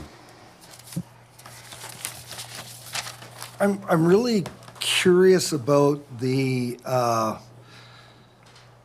required versus the optional. I think you used different language in your report, and I'm struggling a little bit today because all of the material that I've been reviewing over or throughout August, the numbers seem to be different in your presentation, and I'm not exactly sure why that is. But I'd like to get to the bottom of that. But where I'd like to go with this is, and this is a little bit of a speech, but there is a question behind this. Before you came on board, this exercise, my electoral area had just completed its draft OCP, and we were, I think, its second reading.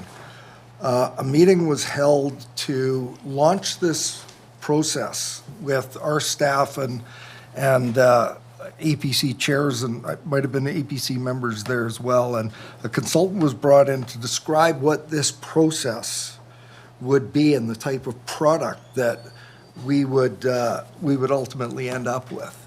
And it was as a result of that exercise that I agreed to put the very well-received Area F draft OCP on hold. And my then APC chair went to our APC and personally convinced them to embark in this process. The process was described to be an efficient, which you're aiming for, understandable, written in English document that was going to clarify and make simpler the official community plan and hopefully afterwards the zoning that would come with it. And where I sit, this MOCP is not what was advertised. And granted, it was before you came on board. So it goes to that question of there are things that are required in an OCP. And there are things that I think you said may consider, I think the legislation said are optional. I think we've included every optional item in this document. Why? Mr. Oster. In many cases, it's a result of community engagement, and folks would like to see the vision of this region reflected, or their vision of this region reflected in this really important document that reflects many different interests. There's diverse viewpoints that have contributed to this process over the last 5 years, and we are doing our best to try and reflect those and to respect those diverse viewpoints. So as a follow-up, and I understand how this process, I went to most of the meetings, and when we went to A, B, and C, and to G and H, and then the staff and consultants came out to my electoral area, and the message was vastly different from what they'd heard before. The cake was baked then. And so what I'm hearing expressed in my community and from my APC is our vision isn't reflected in this. And it's a case of timing, it's a case of process. So what options are available to communities and to electoral areas that don't see their community's vision represented in this document? Mr. Oster, if you can. I might defer to staff for that, given the complexity of extending the process and the constraints that are applied to budgets and associated concerns or constraints. Related to, how we can incorporate essentially new engagement and new options into the OCP. Good afternoon. Well, I don't know that it's new because from what I'm hearing from my community members and from my APC, it's what has been stated all along. It just hasn't fit into this recipe.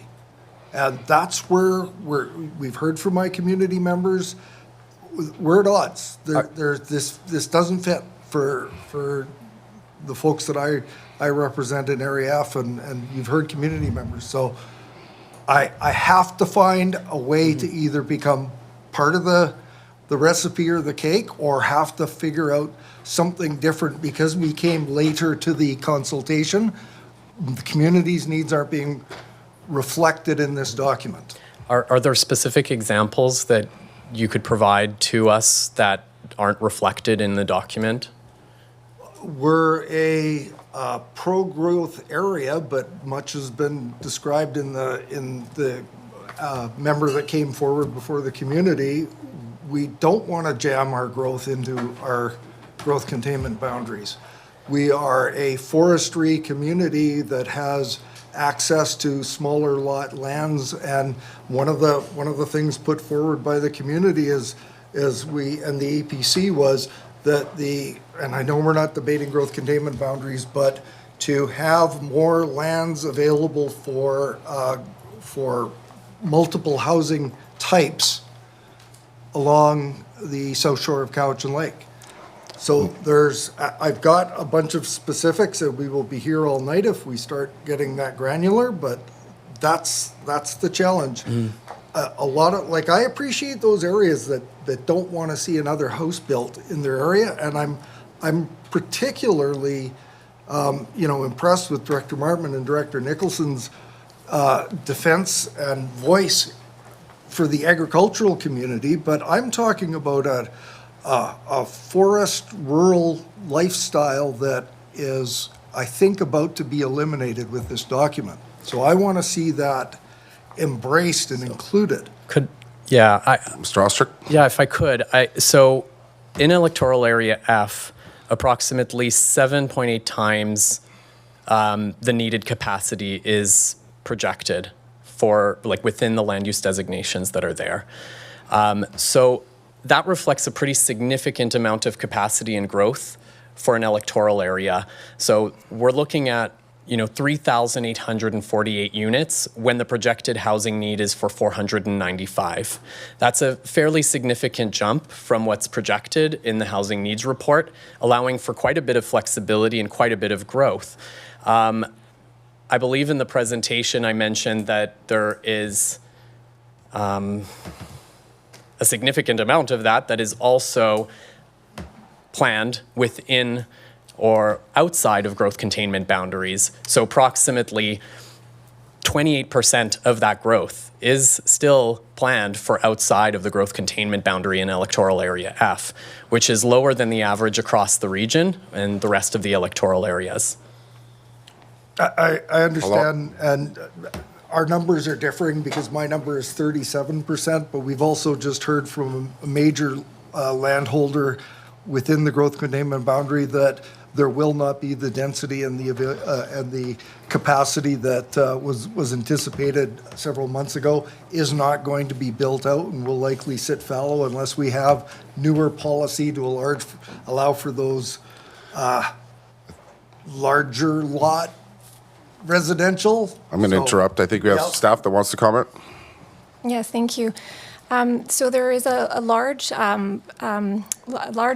number of parcels within the growth containment boundary and the MOCP, just outside of the core of Honeymoon Bay, owned by Couverton. And that zoning has been in place for many years.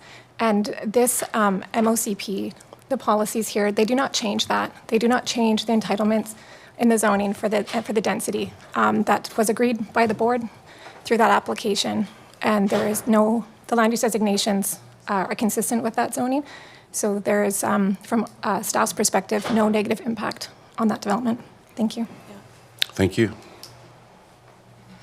If there's no other questions, I think I have a few questions for staff. First of all, doing a great job. You're in the hot seat. You're doing good, doing well.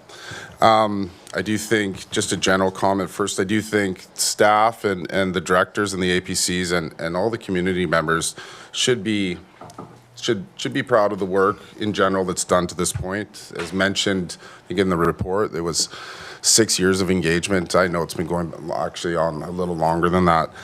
So that's my first question. Could you maybe just thinking about some of the comments that were brought up by some community members.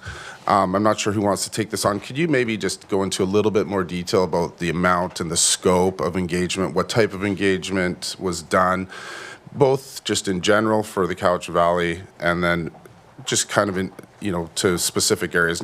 You don't have to go into all the detail, but just highlight some of the key things that we've done. Yeah, absolutely. So in 2020, there was a range of open houses across the region. In 2021, we had MOCP policy papers that were put online and available for folks to read. In 2022, we had community circles, we had agriculture forums. In 2023, there were APC meetings, workshops across the communities, ideas fairs across all electoral areas. In 2024, there were more workshops and APC meetings. And in 2025, we had a public information meeting as well as APC meetings. Across all of those, and broadly from 2020 to 2024, 2022, we had approximately 5 videos that were also put online as a method to explain and to inform residents. They reached a broad audience. They were quite effective, I would say, I mean, as witnessed in the presentation that I provided. We were also receiving all sorts of input directly via email, through communications with staff and with the directors. Corleen. Oh. Thank you, Patrick. I'd just like to add to, particularly with respect to the land use designation, Schedule L and Schedule G, that we as staff met individually with each director many times on the development of the growth containment boundaries. They did not get to where they're at today without agreement. Now, that shifted over time depending on elections and change of directors and some changes in the APCs. But there was that layer that has been there from the very beginning, predating the MOCP, going back to the HOCP. With respect to vision and descriptions of communities, each local area plan does have a vision and description that's part of Schedule B, but those were consulted with in the communities with each APC, workshopped. There's been quite an extensive development of those, but the actual overarching vision for the OCP started way back in 2020 with the open houses in 4 different communities. We had large sheets up in the room with the policy goals. People were putting their stickies up there.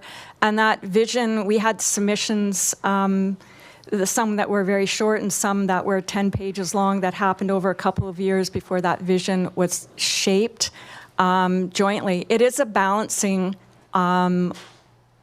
process that we've been going through. There's 9 different electoral areas. And we felt like, I wish, Patrick, you could put the vision up there, that this was something that was embraced by all communities. To hear after 5.5 years that we didn't hit the mark with one community, we're sorry that we're hearing that news at this stage, because we had thought that vision was what was kind of the crest for us to follow over this period of time. So we'll try to put that up for you in a minute. But there were those other layers. We were not absent on some, especially with the meetings and the directors that sometimes lasted a couple hours at a time, with the technical crew that was there, technical analysis from GIS analysis, our other consultants. It was not lightly formed and shaped going forward. Thank you for that. I have a follow-up for you. Oh, well, we'll bring you back. Oh, if it's okay, I'm just going to finish my questions here. Can you please elaborate on the difference between the local area plan and the official community plan, and maybe just around some confusion? I think it's Schedule B. Are you able to comment on that?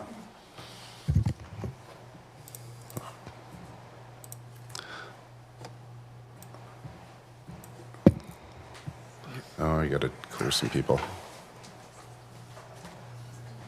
There we go. Thank you.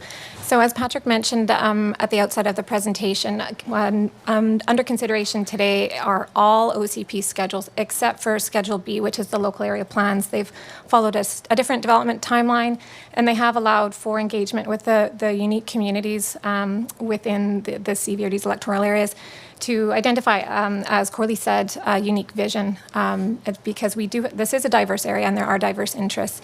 So that Schedule B, the local area plans, draft version has been tabled, but it's definitely following a separate timeline than the bulk of the OCP that you're considering today. Thank you for that.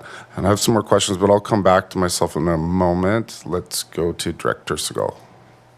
Thank you, Chair. I just wanted to ask on that public engagement summary, what is actually required of local governments? What is the required amount of public engagement when we renew these OCPs?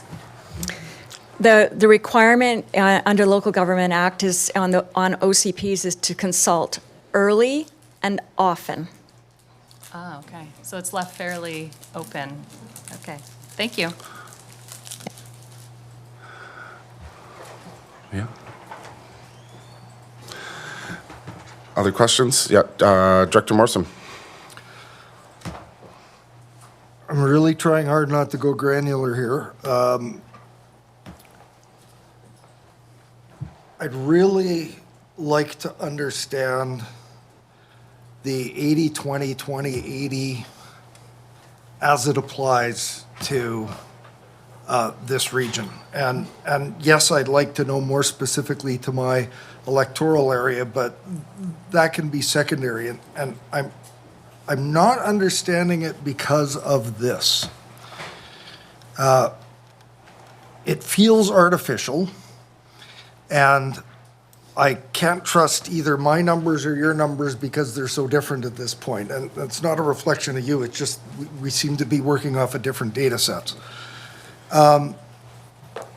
My understanding is that more or less my historical growth in my electoral area has been closer to the 80 outside of the growth containment boundary. So in the past, so I think the number was 67% of the historical new housing starts were outside of what's described as the growth containment boundary.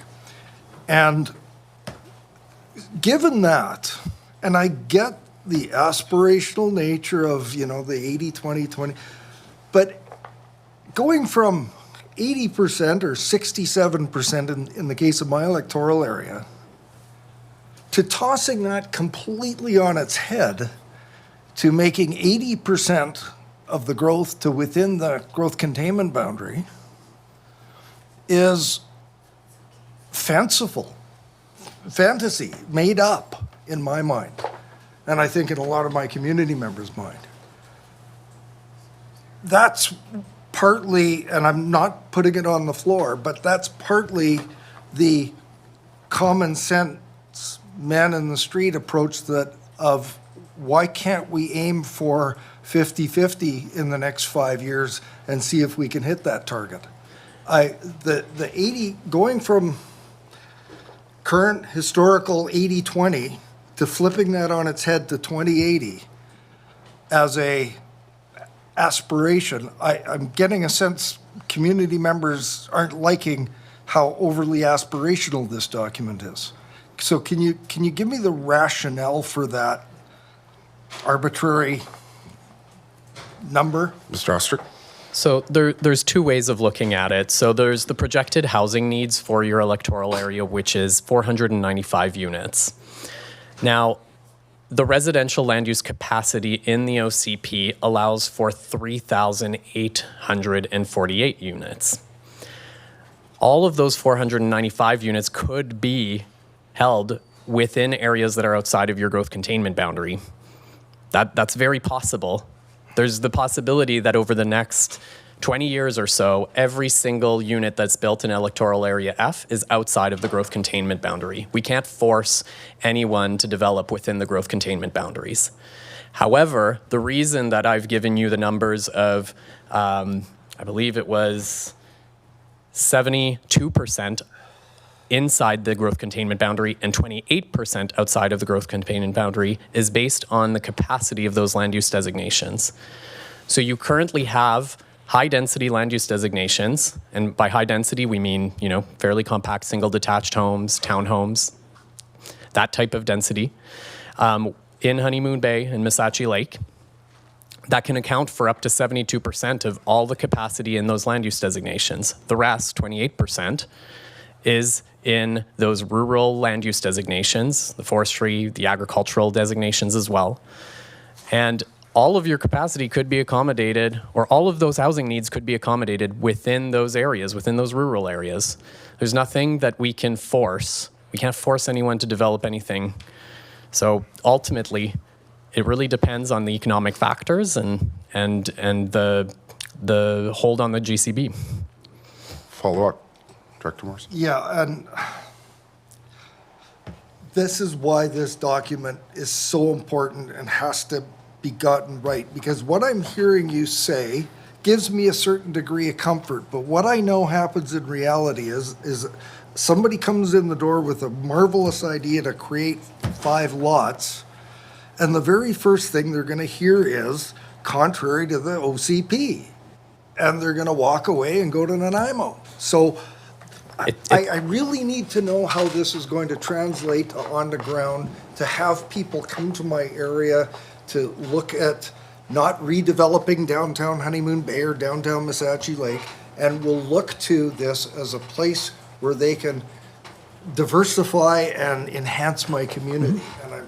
And the OCP states that approximately, if I can bring it up again, there's 28% of your growth, which can happen outside of those GCBs. So there is a level of acknowledgement that growth will happen outside of the GCBs. Thank you. Director Deck. Thank you, Chair. I can't remember the exact slide, but there was one that showed what we value, the public input that was given, and what we value most. It seems like its first priority was making sure that we have. Can you help me with that? What was the? So there were 2 slides on community engagement results. The first was around the rank of certain goals across all the open houses that were held. And the highest ranked was protecting the natural environment, and the second was to manage growth. And the second slide was around how we grow. And so different strategies on growth management. And the most popular strategy was to focus population growth to areas where there is existing servicing. And the second most popular was to focus population growth in existing communities where populations are already concentrated. Yeah. So those things that you mentioned, at least to me, speak for, the majority of the folks who gave their input. There are things we value further on down. There are other things, but those really should have a bigger impact on us than, they should have a big impact on us. Seeing what the vast majority of folks really value, and in terms of what our plans are for conserving and preserving land and water. What is it, 30% before 2030? And that's a commitment the province has made. That's the commitment the federal government has made. And so I just think this document speaks to all of that. And I'm just really grateful that it's before us to think about and talk about today. Yeah. Thank you, Director Duck. I've got 3 questions. Let's see if I can get through them here. Fairly straightforward. How does the CBRD stack up against other regional districts in terms of mapping out our housing targets? So I wouldn't be able to say because I don't have comparisons. This is very new. Not a lot of regional districts have updated their OCPs in line with their housing needs reports at this stage. And whether or not they're actually calculating the capacity within their land use designations is a whole other kind of question. So I think part of the fear that we're seeing is because we're showing numbers, because we're showing the data, and whereas previously we wouldn't have had this type of level of detail, there wouldn't be the data to question, essentially. If I may try and answer, again, to Director Morrison's question around, the level of growth that is allowed outside of growth containment boundaries. In electoral area F, we've crunched the numbers, and I've just brought it up. It's about 1,089 units that have capacity to be built outside the growth containment boundary in electoral area F, which is more than double, or about double, as the residential housing needs in that area. So there's a significant amount of capacity, a significant amount of flexibility in electoral area F to grow as is needed. There's just more capacity within the growth containment boundary, if that makes sense. Thank you. Second question, could you speak to, and this might be a question for staff, what jurisdiction does the CVRD have over tree removal? Where do we have jurisdiction? Where do we not have jurisdiction? Sorry, over? Tree removal. Tree removal. So there is jurisdiction for the allowance of a tree cutting bylaw. The province allows that in regional districts. I know the Sunshine Coast has one. But it can only be used in certain areas, so areas that are prone to flood, erosion, landslide, or avalanche. And so it's limited. And when you develop a tree cutting bylaw, you can further limit to specific areas. So it wouldn't be allowed on agricultural land reserve, but you could basically map out those areas that are flood prone or have risks related to erosion, landslide, and avalanche, and essentially, utilize those maps as a first cut of where that tree cutting bylaw would apply. So like riparian or high risk areas. What about in private managed forests? Does the CVRD have any jurisdiction in that area? I don't think so, no. Just double checking. Last question. If this were to move forward as it's proposed, in second reading, what do the next steps look like for the community so that they're aware? What happens? Hold on, we got 2 seats. Through the chair, the next step is that we would we would publicize a public hearing, arrange to have that public hearing. Yeah. After second reading goes to the board, should it proceed, and the board accepts second reading. Thank you. Director Nicholson. Thank you. I am interested in moving the recommendation whenever you're ready. The recommendation's been moved and seconded. Thank you to staff. Discussion. Oh, yeah, sorry, excuse me. 6.3, 1 through 5 has been moved and seconded, yeah. And Director Nicholson, if you'd like to speak to it. I would love to speak to it. First of all, I'd like to say thank you. Now, that may not be accurate, but that sure is what it feels like. I talk to people in the building community, and it's hard enough as it is, given the rules and regulations we have here. So, yeah, I can see the writing on the wall, and I can also tell what my next 12 to 14 months are going to be involved in. This, I think, is ultimately going to become an election issue. And, that's too bad, because if we can miss this from one community's perspective to the extent that we have, I'm going to suggest that, and it may not be related, but if folks think an RGS is a possibility in this region, not on the basis of what I've seen here today, so. Thank you, Director Morrison. Director Segal. Thank you, Chair. Thank you to staff and to Modus, incredible amount of work over the last 5 years. I'm really happy to support these motions going forward.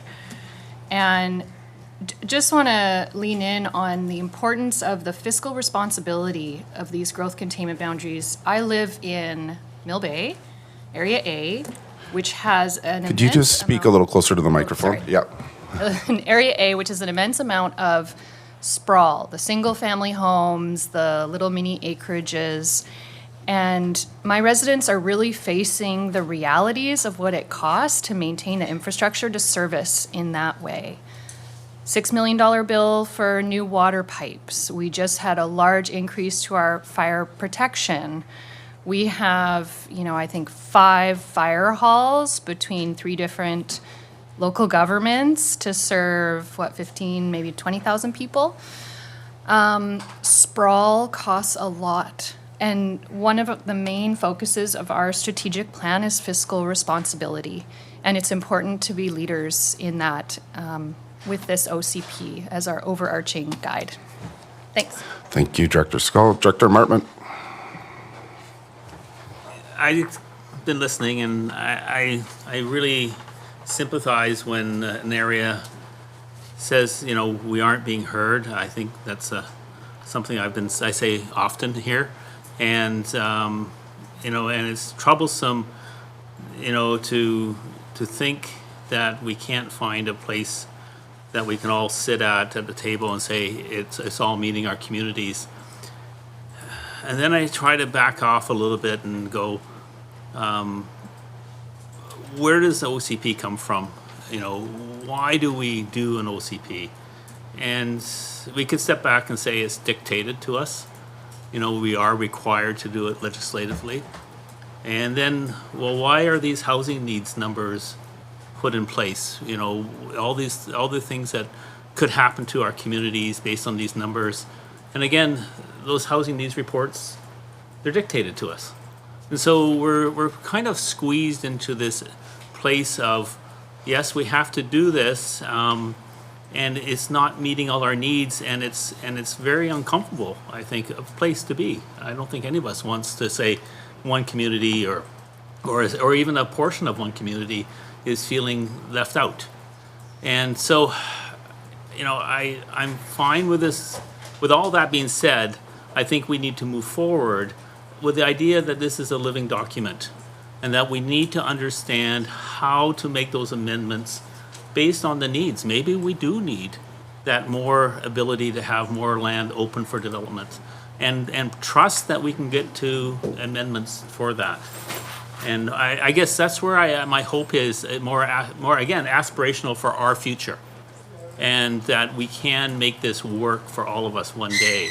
But I guess I'm going to feel the pain a little bit longer. Thank you. Thank you, Director Martman. Director Wilson. Oh, you pressed the right button. I gotcha. 2 numbers that's come to mind here. 166 old land use designations and now 21. That, I think, in itself speaks volumes on how much progress we've made here. And yes, they're aspirational, these things. Yes, they can be changed, and it's going to be up to us to be able to change things as people come forward with them. To be quite honest, as I've said, Coralie and Ali over there done a great job. Patrick's done a great job so far. Let's go with what we got. It's better than what we had before. Thank you. Thank you. Any other comments? I have a few things to say, but first-time speakers, Director Abbott. I don't want to sound like a broken record, but firstly, thank you to staff and the specialist consultants. What an excellent report. And like others, it's unfortunate that we're not in agreement 9 regions, 9 areas, but Cowichan Bay is now at a point where we don't have any more water. And the Coxsalo watershed, as you've heard on countless occasions today, is tasked and challenged, and it's come home to roost in Cowichan Bay. So we're at the other end of the Cowichan water system, and we're tapped out. So we're an example of a community that an OCP with its GCBs is critical, and it's timely that the entire region undergo the same exercise, because Cowichan Bay is a desirable place to be. I think they used most of the photos that you saw in that video were Cowichan Bay video or shots. Quaint, cute, and closed for business unless miraculously we find more water. Thank you, Director Abbott. Director Morrison. I'm like to ask if we can have, I know that you inquired earlier as to public hearing will be scheduled. If staff can give a brief description of community members' ability to comment, provide input, say anything between now and when the public hearing is. Staff, you can comment on what's permitted between now and if this were to move forward. in the public hearing? Oh, we need to go again. Who wants it? Ms. Breen?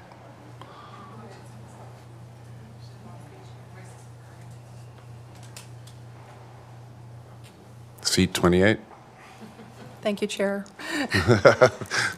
So members of the public are more than welcome to submit comments through to staff.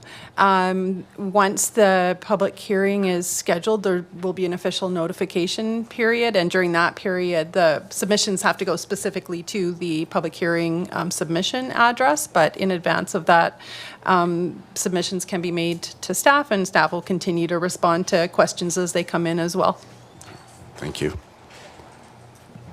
I think everybody's spoken. Yeah, a few comments, just a general one, and then a few specific ones. There was quite a large contingent from Saltaire, I think the biggest we've ever had, so I think I owe it to my community to say a few things about where I stand on it. But again, just want to thank staff. This has been nearly a decade in the making, this document, and it's still not over. It'll likely go into 2026. So just all the hard work. It's a lot of weekends, evenings, you know, dealing with the public. Everybody's got a different point of view, and trying to pull that into one document across a large geographic region, it's difficult. So want to commend the honest and hard work that all of our staff and consultants have done. It's tremendous, and I've had a first-hand seat at it, and just want to compliment them on that. As for Area G, I think it's worth noting the significant work that's been put in by some community members over the last couple of weeks. It doesn't go unnoticed. The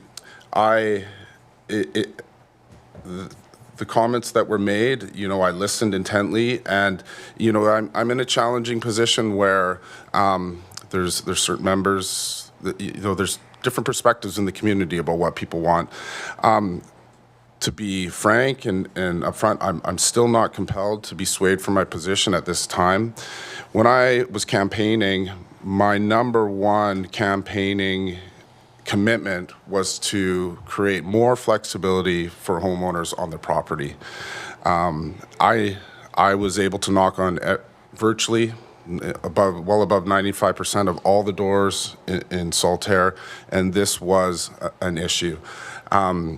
Less than 20% of the lots are going to be affected by the changes that are being proposed in Saltaire, and I think it strikes a balance. There are many community members that would have liked to see their lot sizes be much smaller than an acre, and so I've said this many times. My main reason for running was to try to bring down the temperature in Saltaire and to help people find more common ground. It seemed like there was a lot of angst and a lot of frustration, and that's where I'm coming from with these decisions.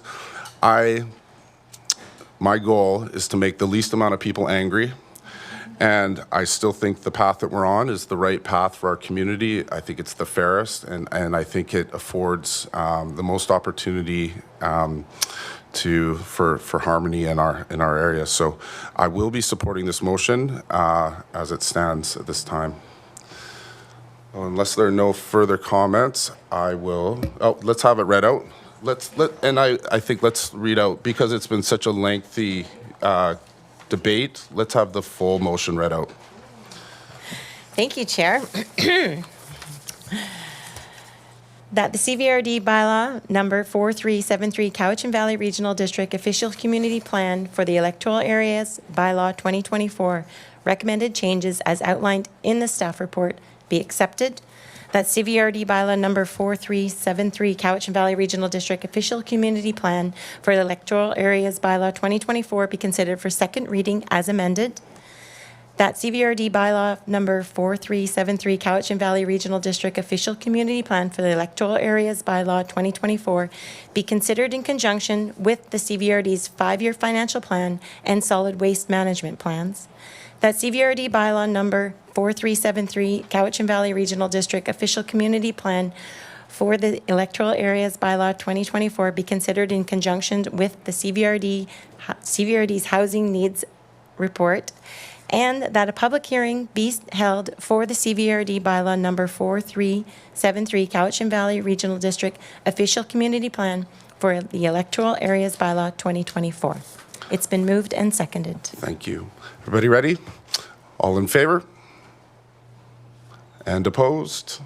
One opposed. Director Morrison? Thank you. The resolution has been passed. Oh, and this goes to the next board meeting? Yes. Next board meeting, September 10th, 2025.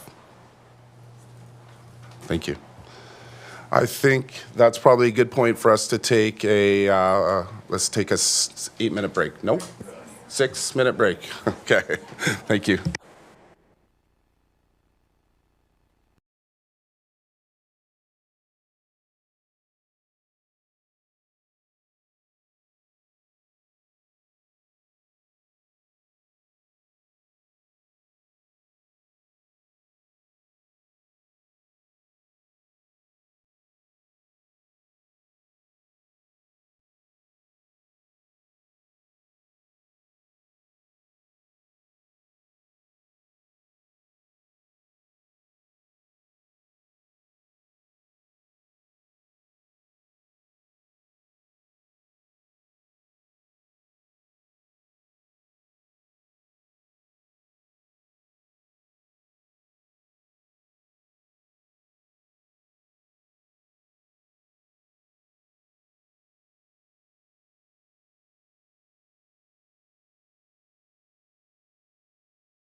And I think it was the guy that said 6 minutes that isn't in the room, so.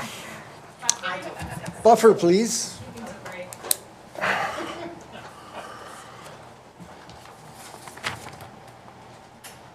Oh, I want to bring this up.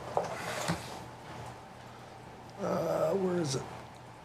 East Ride, business frontage, and Springs, fish plan.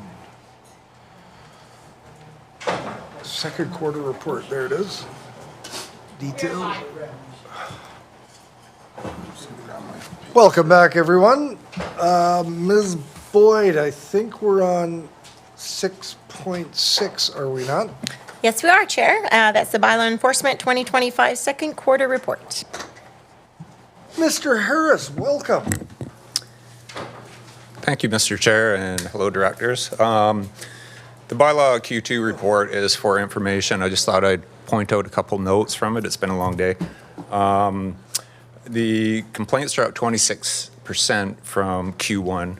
And interestingly enough, also, it's the first time I recall that development permit area complaints were the highest ever recorded for the quarter. So anyway, I'm here for questions. Don't go anywhere. Anybody have any questions for Mr. Harris? Just checking.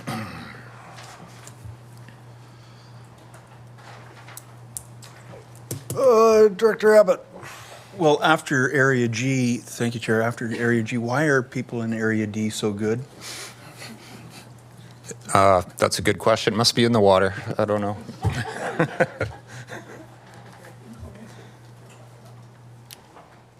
Director Martman. So I can answer that question? Because they're wonderful and they live in paradise. Right. Yeah, thanks for this. I'm really curious about why the DPAs. Do you have some insights? Yeah, we've talked about it, and what we think is there's general, through the director to the chair, sorry, there's general awareness these days. More people seem to be aware of development permit areas and sensitive to destruction of the environment. Additionally, I think CBRD staff has been a little more proactive, particularly if it's egregious. So I think a combination of education and awareness and no tolerance for that type of activity, undeveloped, unauthorized development is not good. No. Yeah, go for it. Oh, you did you? Okay, you're third in line. Right. Back first in line. So that leads me to the next question. So you mentioned education, and I'm wondering if you can share with some of the education items you're doing and potentially our future, have plans in the next quarter. I'd be interested, maybe the board would, or chair, committee would be. Sure. So land use services has a fair amount of information regarding development permit areas, and the CVRD bylaw enforcement website has been enhanced significantly to try and capture a lot of information that's readily available. I think word of mouth is getting out there too as well. And we have drafted a new pamphlet that will be unveiled at the bylaw compliance and enforcement policy report that will be following soon. But I really, the officers are proactive somewhat. They see something and they get in there before the damage is done and educate people as to, the process for trying to do that type of development. So that's about it. Sorry, Chair. Go for it. Oh, you did that again? Third to first. So there you go. This leads me into the topic of October 31st. And so is there something, educationally proactive that might be different this year that bylaws might attempt around fireworks, sale of fireworks? I think we've tried to be as educational as we can and let people know. We run a fairly extensive social media campaign that communications facilitates. It's on our website.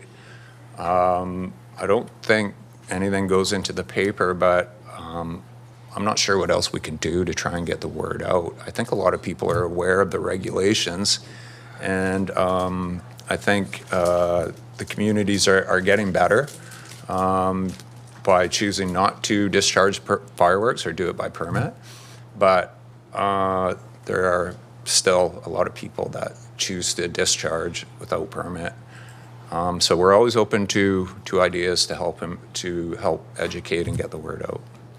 And I noticed there's a complaint around fireworks. I'm sorry, Chair, but you were sleeping at No, I wasn't. And I was just wondering, do we have any examples that could be publicized about where someone did have an infraction and didn't follow the rules? And is that effective?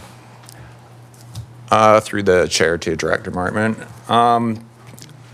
We can't really publicize information, personal information. We could maybe do something generalized. The public does need to know that bylaw offense notices are issued on a fairly regular basis for firework complaints and illegal discharge of fireworks. So we try and send that message into a neighborhood that the neighborhood will not tolerate that, and we'll follow up with a monetary penalty and just try and get that message out that there is a process for that as well, and there are considerations for your neighbors and livestock. Director Deck? Thank you, Chair. Thank you. I wonder if you can give me the websites, like what is it, CBRD? Yep, through the chair to Director Deck. So it's essentially CBRD bylaw services. So www.cbrd bylaw services. If you go to the main CBRD webpage, you will see bylaw services within that page. It's very easy to find. Click on it, and it has a significant amount of information out there, FAQs, how to talk to your neighbors, different regulations and processes. So we really encourage people to navigate through it and take a look and learn about it. Thank you very much. I want to get that on my Facebook page. So, and I do have one more. Go ahead.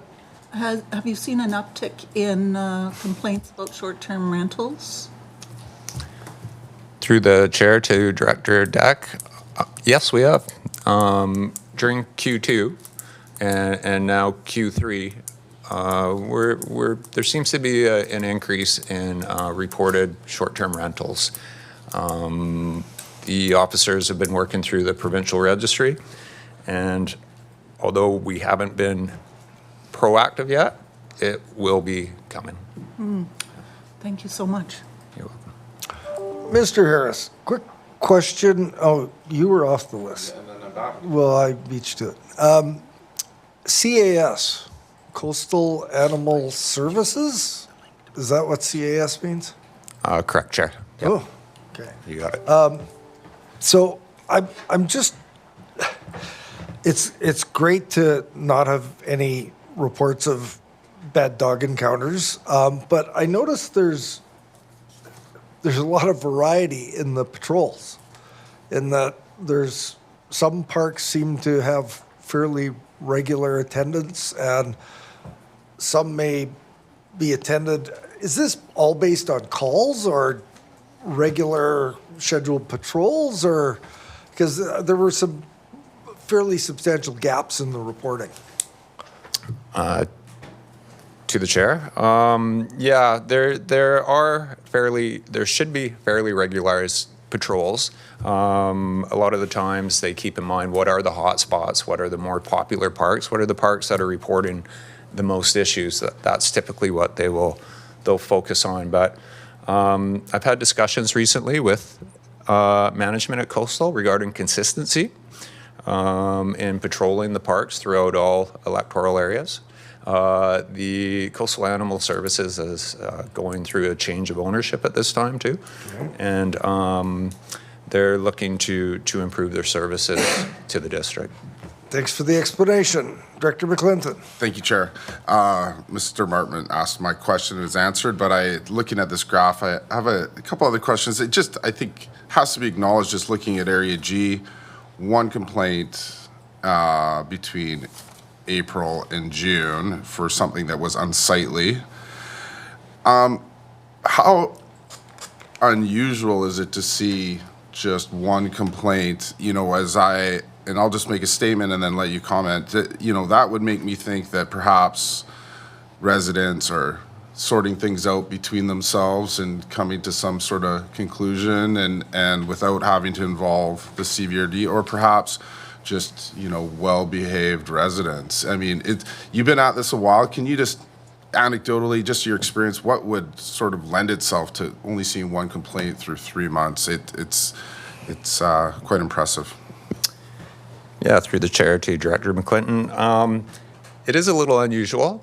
I think society is advancing somewhat. I think people are understanding there are rules and regulations. I think there's another mindset to try and talk to your neighbors regarding certain issues.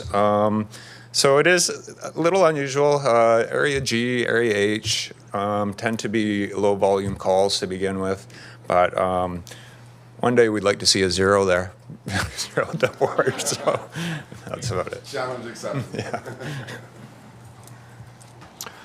Any other questions? Seeing none, thank you, Mr. Harris. I don't think you. there was any resolution or anything there, no? Okay, great. Takes us to the last one, I think, doesn't it? Taking us home, 6.7, 2025 VIEA State of the Island Economic Summit Director Registration. So I've got a note here. There's 4 people have indicated their desire to attend, Directors Wilson, Acton, Abbott, and myself. There's a qualifier. Based on the 3-day registration and room rate, it appears the allotted funds would accommodate all 4. We had a 5th, it won't.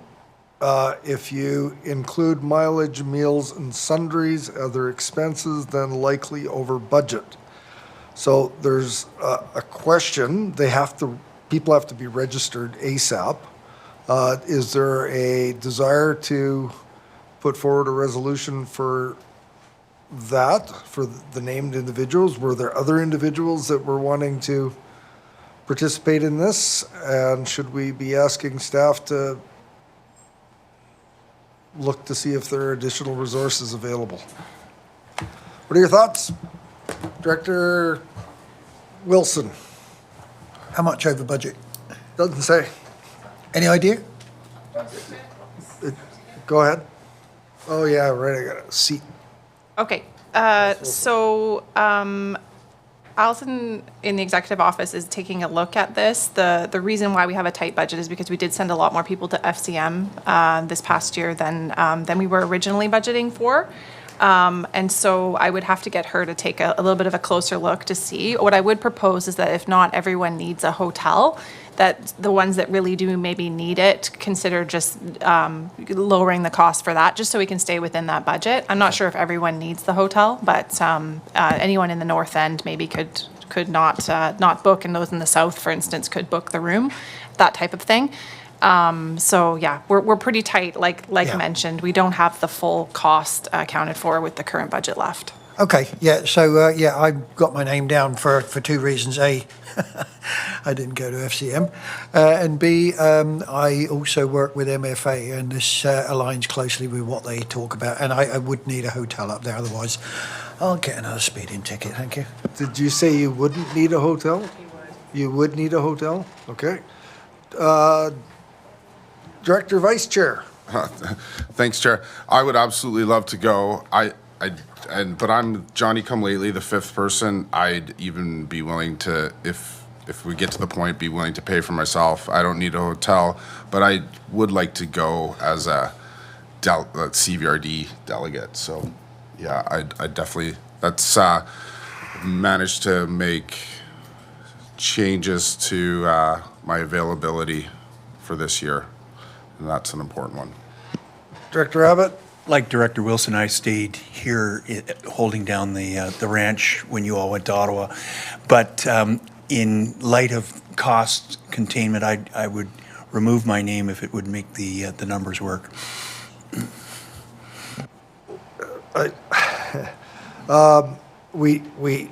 You're saying you would not attend?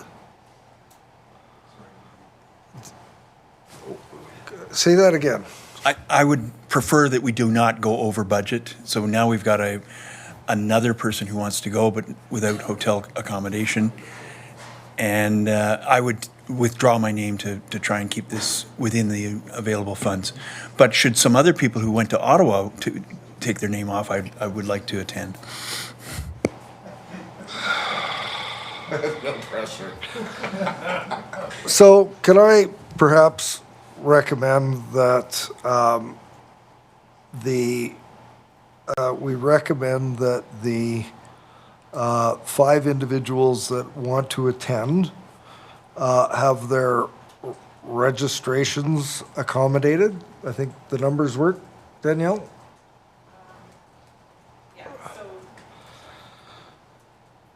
Oh, yeah, right, seat 25. Yeah, and so according to Mr. Robbins and Allison's investigation into this, the registration is registration is 875 apiece. yes, $875 apiece. So with five directors, we should be accommodated with a $5,000 budget, but we definitely can accommodate all the hotels within that budget for 5 people. So if directors want to make a motion to have the registration covered, and we will do our best to cover as much hotel as possible with the budget we have, that would be an option.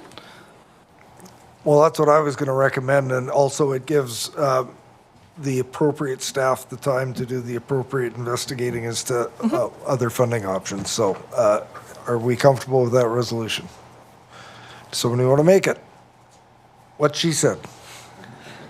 Moved, seconded, any discussion? Can you just confirm the 5 again? It's Abbott, Morrison, Wilson, McClinton, and Acton.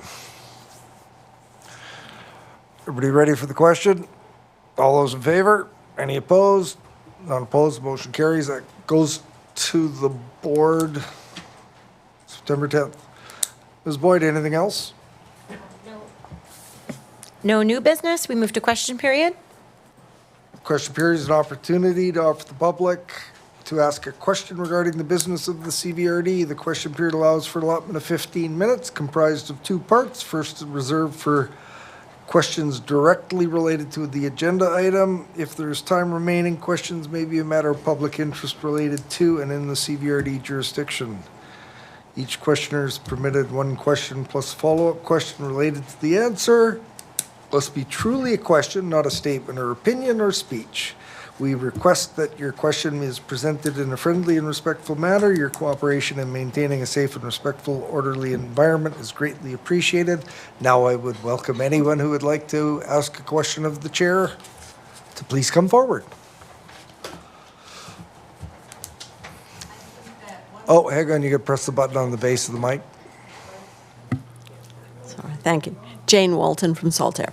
I think one of the things that we are all confused about is the issue of consultation. So this is one of the documents that was November the 4th, 2023. Very lovely, lots of nice big pictures, talking about what's going to be done in the process. There's a map of Saltaire there with very tiny 5-point font saying country suburban, no explanation or mention anywhere, and it's all quite generic and not very specific. So from that, then specifics are taken, such as country suburban and what it represents and how it's changing the community. But we're not told that. We're not told any of that. And so when we went around door to door, 98% of people didn't even know this was happening. And so this is lovely and it's very interesting and people participated. And yes, we love our oceanside community and the beauty of it and the forested areas and whatever. But why aren't we asked about specifics that are actually going to affect us? Why is it just assume that this would be the interpretation and specifics are not asked. So I will do my best, and forgive me if this sounds like a general response, but I know that there has been a significant amount of engagement on it throughout this process. It has, I know that I've been to one of the events at the former Saltaire School, and fairly well attended. This is a process that it's public driven from I don't want to say a 30,000 foot level, but it is a process that, in my understanding, the general themes and directions are provided in those forums, and the staff apply their technical knowledge and expertise to the development of the specifics of what was gleaned from those meetings. So even to the extent that we are provided with the specifics around individual policies and the likes, we're not planners either. So I believe, from my experience, there was a great deal of engagement on this, but not perhaps not specific to the specificity for all the people that were involved, and that's a challenge because planning is a very technical. So it's a question I know staff have to grapple with as to how granular in the public engagement do they get and have the capacity to answer when they're really taking broader themes and concepts and then distilling them down into the more detailed, granular policies. I guess, but I notice the Diamond Cedar, the director lists all the things that are being developed, having another town hall, going to discuss things, whereas our area hasn't had anything like that that's specific, So it's up to the individual director, I guess, whether he'll notify people. Not necessarily. It's true, Jesse. And Director Martman has gone, I would say, an extra mile. And requesting the additional engagement. I would have to say that, despite what came across as my deep reservations, I have to say that there was a thorough engagement from a local government community perspective from the standards that I'm aware of. So I don't think that there was any withholding of or lack of process afforded to all of the communities.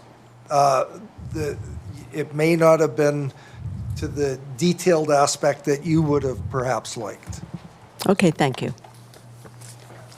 Is there anyone else who would like to ask a question of the chair? Welcome. Thank you, Mr. Chair, and I respect that you guys have been here for a long day. My question goes to bylaw enforcement, and it's too bad they're not here, but you've talked about creating a Welcome to the CVRD pamphlet program, and I think we really need to move that forward. I know we had quite a few residences change over in our neighborhood, and it was great to see young families moving in and renovating their homes. What was not good to see, and we live in an area that's very rich in wetlands, that they piled all of their 1980 cabinets on their yard and promptly burnt them. So we really do need to help educate the people moving to our area about our bylaws, and for their benefit as well as nature and the rest of us that had to breathe that in when it was burning. Thank you. Well, I think if I've been informed correctly, we we may have a ray of sunshine here in all of this. I in forgot to that pose it in the question, This sorry. new system apparently has the capacity to note and create an action around what you have just posed to me. So I don't have details on the welcome to the CVRD information that is being contemplated. I don't know where along the continuum it is, but as a result of you asking that question, my understanding is staff can now create I don't know what the term is, a task, and that can be followed up on as part of our new eScribe system. So thank you for posing the question, and I think all of us would like to see that. Thank you very much, and it's great to hear. It's not our general practice, but if you want, sure. Just to remind that there is a living in the CVRD letter on our website that includes kind of different aspects of living in the CVRD, including regulations and bylaw and development. And I'm happy to share the link with you, Ms. Kaufman, of where you can find that on our website. Thank you, Ms. Miles Wilson. The problem is people don't know. You know, it's actually quite astounding how many people don't even know which jurisdiction they live in, whether it's the municipality or the CVRD. So, you know, everybody gets a tax notice. Why not include it in the tax notice? Thank you. Well, that's a great question, but there's a really complex and convoluted answer to that, which will add to the task. We can include a insert with the tax notice, and I think we have attempted to cram every bit of information that we can onto that triple folded 8.5, 14, but we have another task. Thank you for that. Is there anyone else who would like to pose a question to the chair before we adjourn our meeting? Thank you. Ms. Boyd. That the meeting be adjourned at 4:33. Moved, seconded, all in favor, thank you.